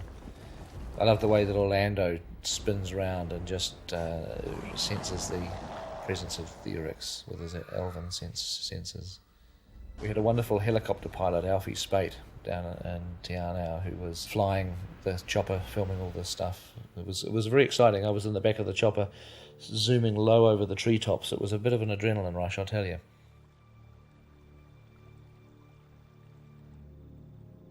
We felt that the scene had a certain degree of redundancy, just from the concept that Gollum had already been identified in the mines of Moria as pursuing the Fellowship. Of course, what this does help us, because it does show that Gollum is still on their tail, and that's the way that we go into the Two Towers, because Gollum obviously makes an appearance very early on in the Two Towers, pursuing Frodo and Sam.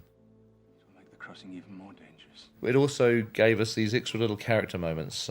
This sequence here was designed to feed into the climax of the film where Sam wades into the water and says, well, I'm coming to Mordor with you, Mr. Frodo.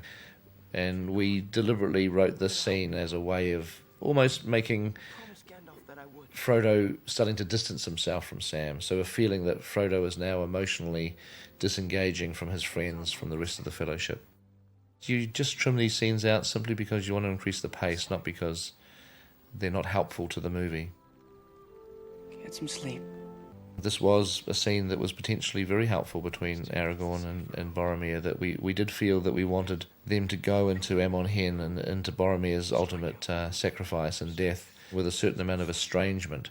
Because the last time we had a scene between these two characters, obviously it was a scene with much more warmth in the Lothlorien forest. We wanted those two great characters to part on bad terms. It's almost like lovers. I mean, that adds pathos, of course, to the death scene. But we didn't have time.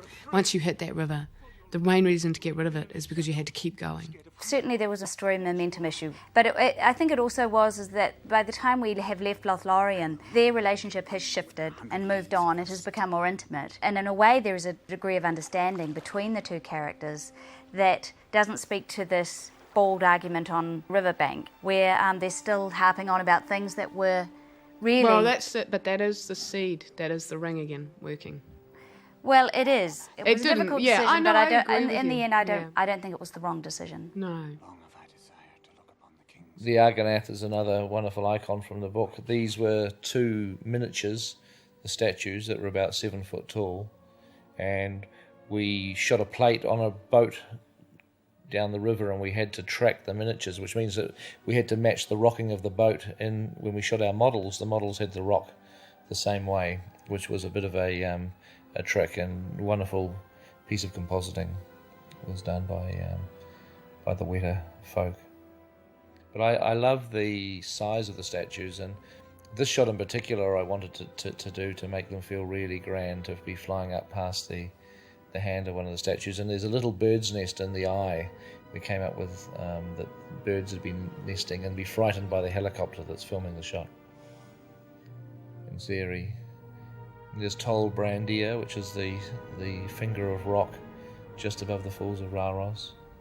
We took a lot of care into trying to create Middle-earth in the way that Tolkien described it, so that no matter what anybody's feelings are about changes in the story, that you really felt that you had gone to Middle-earth, and we'd gone there on location to shoot. I love the way that Sean and Elijah play this little moment where each of them know, they can sense what's about to happen. Across the lake at nightfall. We spent a lot of time on this particular... It was Lake Mahora, was it? Mavora. But the first time we were in town, now we had the snows and the floods. And the second time we had this horrific earthquake. It's the only time I've ever seen the ground wave like a wave, undulate. As far as the eye can see. Gimli is really describing the terrain that Frodo and Sam find themselves on at the beginning of the Two Towers. His vivid description of what's in front of them is exactly what Frodo and Sam have to face very shortly. Michael Desky pointed out that Legolas is forever saying, we've got to keep moving, we should leave, and everyone always ignores him.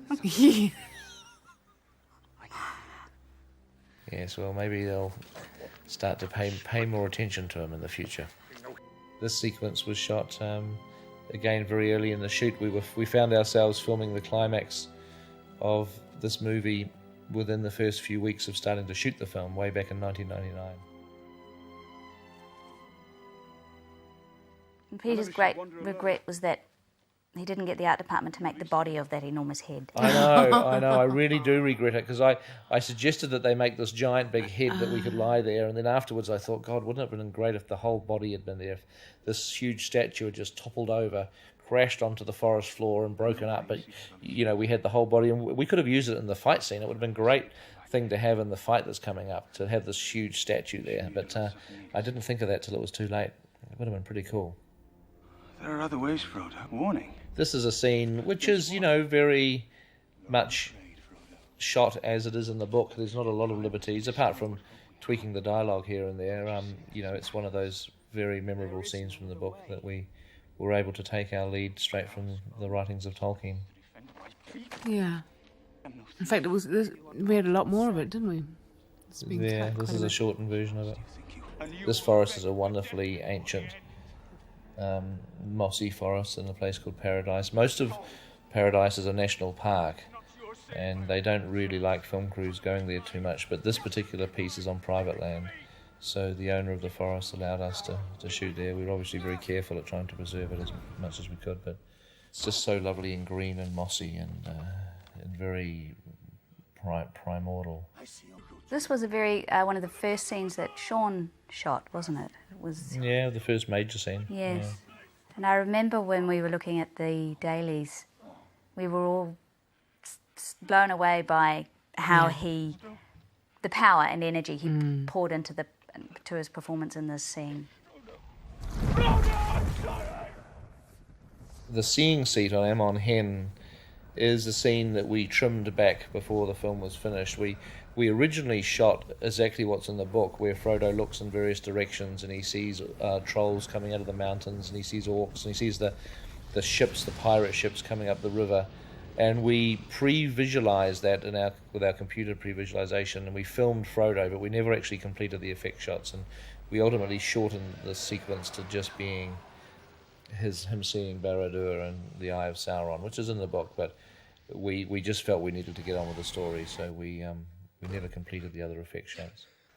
The sequence with Aragorn talking to Frodo on Amon Hen, this is in the book, isn't it? But it's not quite as developed as it is here, but it's certainly the farewell between Aragorn and Frodo does happen in the book. No. Oh, it doesn't happen in the book? No, this was... okay. Is this a completely this is... is that right? God, I always thought it was a little piece of it. No, that was Fran and I. Remember one time we were just like, what the hell is wrong with this? What the hell is wrong with this? And we realised that one of the reasons for this particular scene is that we felt very strongly that early on, especially in earlier drafts before we started filming, that these two great characters who go on to carry the main story threads for the rest of the films needed this moment together. It also juxtaposes exactly what's happened with Boromir, in the sense that there's one man who was tempted by the ring and couldn't resist, and here is another man who is tempted by the ring at this moment, and he does resist it. He has got the strength to push it away. So it's also important for Aragorn, because in a way this actually proves something to Aragorn himself, that Aragorn can see that he does have the power to reject the ring when it's offered to him. Yeah. And that leads Aragorn then to believe that there is some strength in his own race. Yes. So in a sense, that moment for his character we felt was very important. The other thing I think with this, between the two of them, is that he does say those great lines, I would have followed him to Mordor, into the very fires of Mordor, but he doesn't say it to Frodo, and it just seems such a waste to not actually say that to the one person that you meant to say it to. And I have to say, a lot of Tolkien scholars, a lot of people who are real fans of the book have loved that scene and not objected to it at all, which is great. It's hard to tell from the pictures, but this was actually shot on a massively hot summer's day. I mean, there were probably 40-degree temperatures, over 100 degrees Fahrenheit, and we were literally carrying Uruk-hais off the set who had fainted and all that, because you can imagine these poor guys wearing all that rubber and those leather costumes and stuff in the heat. It was very, very hot. I love the way that Legolas uses his arrows there to stab and to shoot two guys at once and things. We wanted Legolas to be, to really show what a great archer he was, and Orlando was able to pull that stuff off so well. Again, this farewell was very important. It doesn't happen in the book, but we again felt was really important. Come on! And this was an important scene because, again, we felt that in the book this doesn't happen. This farewell, it's something that's talked about while Frodo's not there, and we wanted this moment. And I think especially the understanding between Merry and Frodo is very, very important, because it shows you that Merry, especially who's slightly brighter, shall we say, than Pippin, has an understanding of what it is that Frodo is doing, and with their usual extraordinary courage, these two little hobbits help their friend. I wanted the Amon Hen location to feel ancient, so we built all these ruins on the hillside, because people don't realise that this hill was once a much grander structure, that the seeing seat at the top of Amon Hen was the climax of a place of worship in the Númenórean days. It was when the Númenóreans borders first of arrived. Gondor. Which And is- in fact, that's what the Argonath stood for, the That's border. the border of borders the Gondor. land. This hill was a place of ancient worship, like a temple almost. So we evoked that by putting these polystyrene ruins all throughout the That's the fabulous. hillside. Was that Númenórean polystyrene? And that was or genuine Númenórean polystyrene. Actually, they were borrowed from Weathertop because we ran out of I know, money. we did. If you look very closely, there's a bit of recycling going on. There is Númenórean actually. recycling. That is true. We did run out of ruins, so we brought Weathertop back into play. Yeah. The arrows that Legolas is firing are actually computer-generated arrows. He couldn't get them out of his quiver and notch them up fast enough. It just was not possible. And obviously we wanted them to fly and hit the Uruks as well. This is a cable cam shot. This is shot from a camera that is mounted on wires between two trees, and it's rolling down on pulleys. And it was remote controlled, and the camera just basically ran down, we call them flying foxes, like a pulley between two trees, over almost half a mile long. The Amon Hen fight was choreographed by our wonderful swordmaster Bob Anderson, who did a great job training all of the stunt guys who, we were using stuntmen who had done movies in New Zealand before but had never obviously used swords and axes and things, and our actors had to be trained up. Sean Bean's, yes. Well, Sean Bean has used the sword before. No, Sean was probably the most experienced of our sword-wielding actors. I like seeing Merry and Pippin use their swords a bit. It's very nice to have Merry and Pippin more interactive in what's going on rather than just being spectators. We shot more fighting on Amon Hen than what appeared obviously in the theatrical version, and I put a little bit of it back here. We still shot more than what you're even seeing here, but basically the fight can't go on too long. We do have to get on with the story, but there was a couple of nice little fight moments that we trimmed. Scenes like the throat cutting and the arm being chopped off were obviously trimmed back really for rating reasons.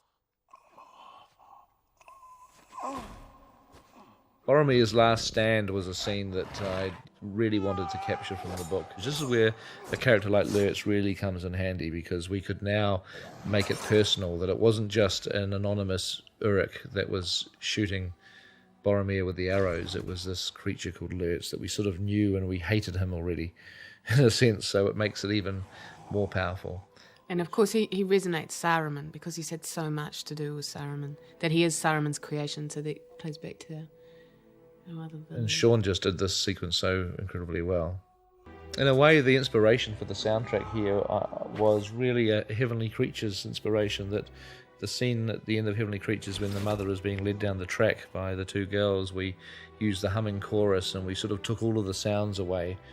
And in a sense, I kept playing that in my mind over and over again when we were filming this. And so, in some respects, I ended up treating this in a similar way in terms of the way that we distance the sound from the picture and we make it much more of a headspace kind of moment. The choral piece under this is they're actually singing in Elvish some lines from the book, which is lines of Faramir's. I do not love the sword for its brightness or the arrow for its swiftness. I love only that which they defend. It's a beautiful sentiment under this moment. Having created our villain in Lurtz, we obviously have to finish him off. And we were actually shooting two things at once, because whilst I was filming Boromir's last stand, Barry Osborne was just on the other side of the hill. We were only about 30 or 40 feet away. He was just over the hill on the other side of the slope filming the fight between Lurtz and Aragorn. So this was largely shot by Barry. Vigo did this incredibly well. There's a shot coming up where he had to hit the knife that gets thrown at him with his sword, and he did it first take. Like, that was a real knife that was being thrown, and he literally did battered away with his sword for real. It wasn't anything fake about it. We do a little bit of computer enhancement here to take Lurtz's arm off. We weren't allowed to have it spurting, though. No spurting blood was allowed. I'm sure people are going to blame me for Lurtz licking his dagger, but that was actually filmed by Barry Osborne, and I have no responsibility for it at all. I can distance myself from that, although I do actually quite like it. This moment between Boromir and Aragorn is iconic from the book. You can read the book and imagine Boromir leaning against the base of the tree with the arrows in him, and Aragorn leaning over him. And I think this moment is better than the moment in the book. Well, I said it. we definitely enhanced the dialogue. We made it not just the dialogue, but I actually think the emotional content of this moment and the connection between these two characters, and I do think it was a failing of Professor Tolkien's. I wanted more when I read that moment in the book. Yeah. As it is in the movie, the scene really becomes as much about Aragorn as it is about Boromir's death. That it's really a moment for Aragorn to declare to us, the audience, his intention now to embrace his birthright as a noble king of men, and to pursue that, which is obviously what Aragorn's story is over our next two movies. And it's the simple identification with the world of men, our people, he says, and you can see, and Sean plays it so beautifully. There's a very subtle thing that happens when Boromir dies here, which is coming up shortly, that on our colour timing, because we did all of our colour grading in the computer, we were able just to make his face go pale at the moment that he dies, just to take away a little bit of the colour. That last line was, there were advocates to cut that last line, and it was very interesting that Sean really, really wanted that line. My brother, my captain, my king. Oh, it's a great line. I really love it. I really love it. That's great. This is an image that I really like too, of the kiss on the forehead. The final moments with Frodo here before he decides to go on the boat, and then with Sam, was something that we actually ended up shooting this twice, didn't we? We shot a version of it where we made it much more of an action climax. A version that was not a good idea, and we realised it wasn't a good idea when it was shot. We actually had an Uruk-hai attacking Frodo in the water as he was attempting to escape in the boat. And did we actually shoot that? Yeah, so half of it was shot. You were down to rehearsing the fight sequences. No, we shot it. We definitely we filmed some of it, but it sort of just didn't really. It wasn't ultimately what this part of the story should be about. So it was reconceived, and we travelled back down to Lake Mavora doing pickups, and we actually shot the stuff. Well, it wasn't really doing pickups, was it? It was shot during the shoot. It was shot right at the very end of the shoot. It was. Well, what happened was initially we had a studio note. They were really worried about the closure of the story and whether the film would be satisfying to an audience. If it didn't have some kind of big action moment for Frodo. And so we promised to go away and have a think about it, and we wrote something which, we didn't feel wonderful about, but we thought maybe they're right. We didn't know. And as soon as we started to try and execute it, we realised it was completely wrong. Exactly. And we also understood that, having seen the footage that we did have cut together, what was needed. That this was entirely about the breaking of the Fellowship, and it was an emotional climax to a story. It didn't have to have an action content. And the great triumph for Frodo is not over some sort of Uruk-hai of Saruman's, but it is over the ring. It is when he grabs that ring and does not allow the ring to control him. So that it is, in a way, that's his great enemy. And that scene, that rewrite, as I said before, the great scenes, they write themselves. And that was an easy write. Once we knew, we wrote it, and we knew that we were going to hear Gandalf and hear that we knew exactly what he was hearing in his head. I remember we did it in like 10 minutes. This sequence of Sean Aston underwater was actually shot in a studio dry. It's called Dry for Wet. He was in front of a blue screen with fans blowing on his cloak to make it billow around, and we put all of the water effects were added in later. So he wasn't having to worry about holding his breath. He was able to just act and concentrate on that. Now, the last sequence between Frodo and Sam on the boat here was actually directed by Fran. She was there on the day when this was shot, and I was about 300 miles away directing Aragorn, Legolas and Gimli chasing the Uruks at the beginning of film 2.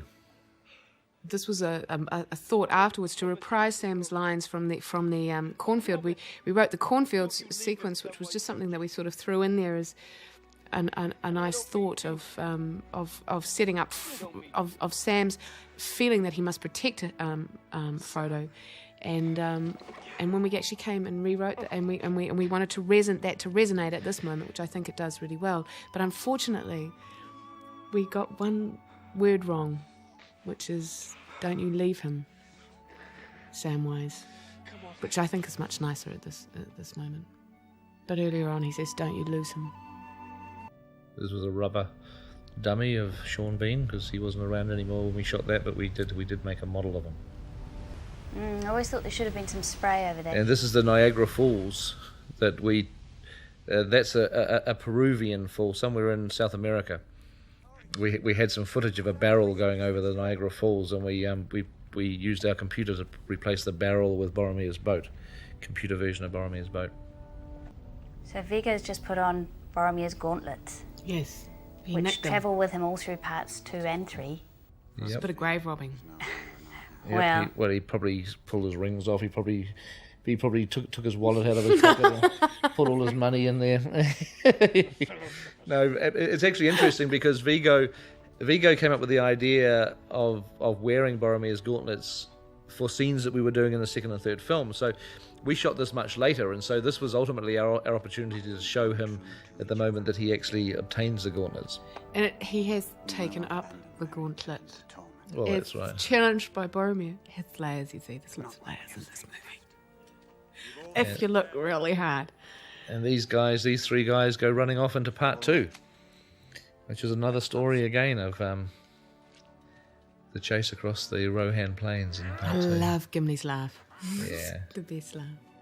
This is the old car park in Mount Ruapehu, isn't it, Pete? Yes, this was we were in Mount Ruapehu filming Mordor scenes and Emyn Muil scenes from the second film, and so we picked up this shot while we were there for the end of part 1. That's a real sunset behind them. This was actually shot at the very end of the day as the sun was going down.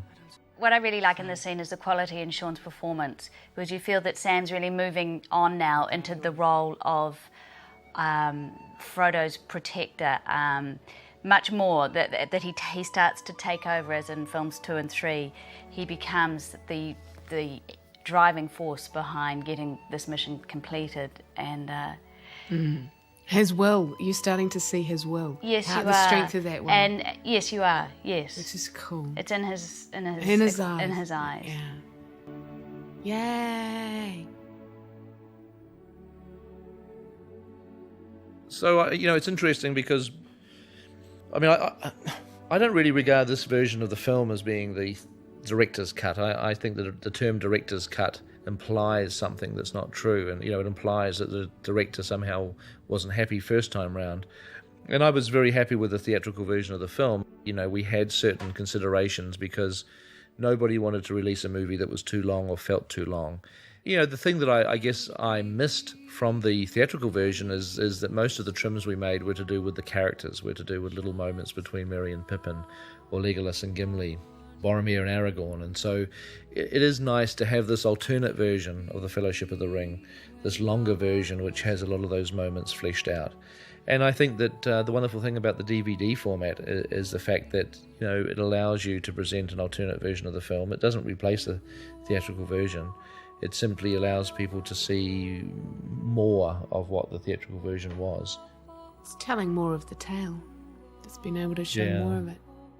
It was a hugely daunting task to be taking on these books, and in a way we felt we had to give ourselves as much permission to deviate and as much creative latitude as possible. And so that was our starting off point. Don't be afraid to make changes. And we made a lot of changes. In our first passes, we thought, well, what do we need to do in order to get this functioning as a screen story?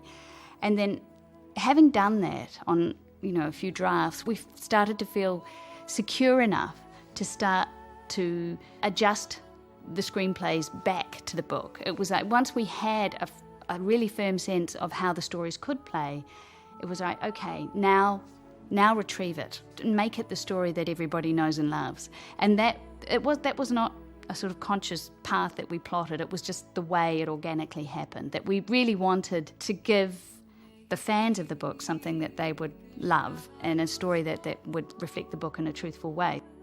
And there's always a tension between doing that and also creating something which is cinematically satisfying. So we started off regarding the needs of cinema and then came back to the needs of the people who love this book. And hopefully we found some sort of balance. Tackling this huge task was, it found its own path, it found its own level, and it was extraordinary the places you found yourself in with the old laptop open and pages and books scattered around, and there were many times where Fran, Peter and myself found ourselves on the sides of volcanoes with people walking around in prosthetics trying to do rewrites, and some hotel rooms. I remember you guys tried to go away for a holiday, which was like this fantasy you held on to in your heads that you were going to get a holiday in July of 2000 during the shooting. And I remember when you were packing cases full of tapes that you had to review, and of course we had the script just kept happening. But you held on to that dream. Yes. Want to make a special mention of Brian Bansgrove, our gaffer, who is no longer with us, who was very loved by members of the crew and and the cast, and he did a fantastic job on this film, and really we would have been sunk without him. In a sense, filming The Lord of the Rings, the trilogy of The Lord of the Rings, all in one big hit over 15 months, it was something that you would not normally do. Conventional wisdom would say don't do it. There were reasons that we did do it, reasons of economy, reasons of being able to release the films 1 year apart instead of 3 years apart. But it really made huge demands on everybody involved. And, the situation was simply one in which everybody just had to put their nose down and get their work done, including the cast. Everybody knew what they were involved in, and there was no room for people who were complaining, no room for people that found it too hard or too difficult. You just had to do your job with the minimum degree of fuss and not place added pressure on to anybody else. And I'm forever grateful for that, for the cast and the crew. And everybody was feeling stressed because it was so long, but they didn't dump it on me. They knew that I was carrying enough of my own, and so, it ended up being an incredibly arduous, long shoot, but with a minimal amount of complaining and a great spirit. Because I think everybody felt, well, I can't complain because the next person has got just as much of a problem as I have getting through this. And I think the reason nobody complained, Pete, is because you were. I remember Elijah saying this. Whenever he got tired, he'd just look across at you and know that your day wasn't over. You had 4 hours of dailies to watch, and he always felt that if you could do it, he could do it. And I think a lot of them were doing it for you. If you stopped to think too much about what you were involved in, you would start to worry about it. If you rationalise it too much, and it became a process of really just putting your head down and thinking about what you were doing in the next week. It was working like 1 week ahead. Lots of times as the pressure really went on that we would be walking onto sets and the paint wasn't even dry, I remember Alan Lee, our wonderful conceptual artist who did the most brilliant pencil sketches and delicate watercolour paintings of scenes. We arrived at the set of Rivendell, which was something that he had conceptualised and designed, and Grant Major had ultimately built it, and the set wasn't really finished at the time the trucks were arriving and the gear was being unloaded and the actors were in makeup, and Alan was there with a 5-inch paintbrush actually painting the set furiously, and then we'd be tell the crew, don't lean on this wall because the paint's not dry yet. And it was pretty much, it became something in which we planned for a long time. We knew what we were going into. We had a lot of it planned, but nonetheless it was a seat of your pants operation, really, that we were revising the script. We were editing the movie as we were going, figuring out ways to improve it all the time. The art department got to the point that they started the movie with lots of sets built and complete. But of course, as the schedule moved on, they had less and less time because sets would have to be torn down and that studio space would have to be turned into a different set. They got to the point that they were building huge sets from scratch in the space of 5 or 6 days, from nothing to us being on the set shooting. The fact that it was 3 films at once certainly created this rolling steam train that you just couldn't jump off it. It was rolling and it was just going to go with you or without you. And you had to somehow keep running in front of the train, laying the tracks. This was a crew that always went there and had faith in that sudden inspiration. The head of physical production for The Lord of the Rings at New Line was Carla Fry, an incredibly courageous, wonderful lady who really was responsible for steering us through the process that led to the green light of the film, and then supervised the production of all 3 movies through to the completion. And unfortunately, Carla succumbed to cancer about 4 months after the premiere of The Fellowship of the Ring. So our thoughts are always with her when we see the film, and certainly she was very heavily involved in the next 2 movies as well. So I hope in some way these films are a legacy for Carla, because she certainly she deserves all of our thanks and respect for the work that she did. We'll see you around next time on the commentary for The Two Towers, which we do need to get back and finish that film. So I'll say goodbye now, rush off, finish The Two Towers, and we'll all talk again at some point, I'm sure. So bye-bye everybody, till next time.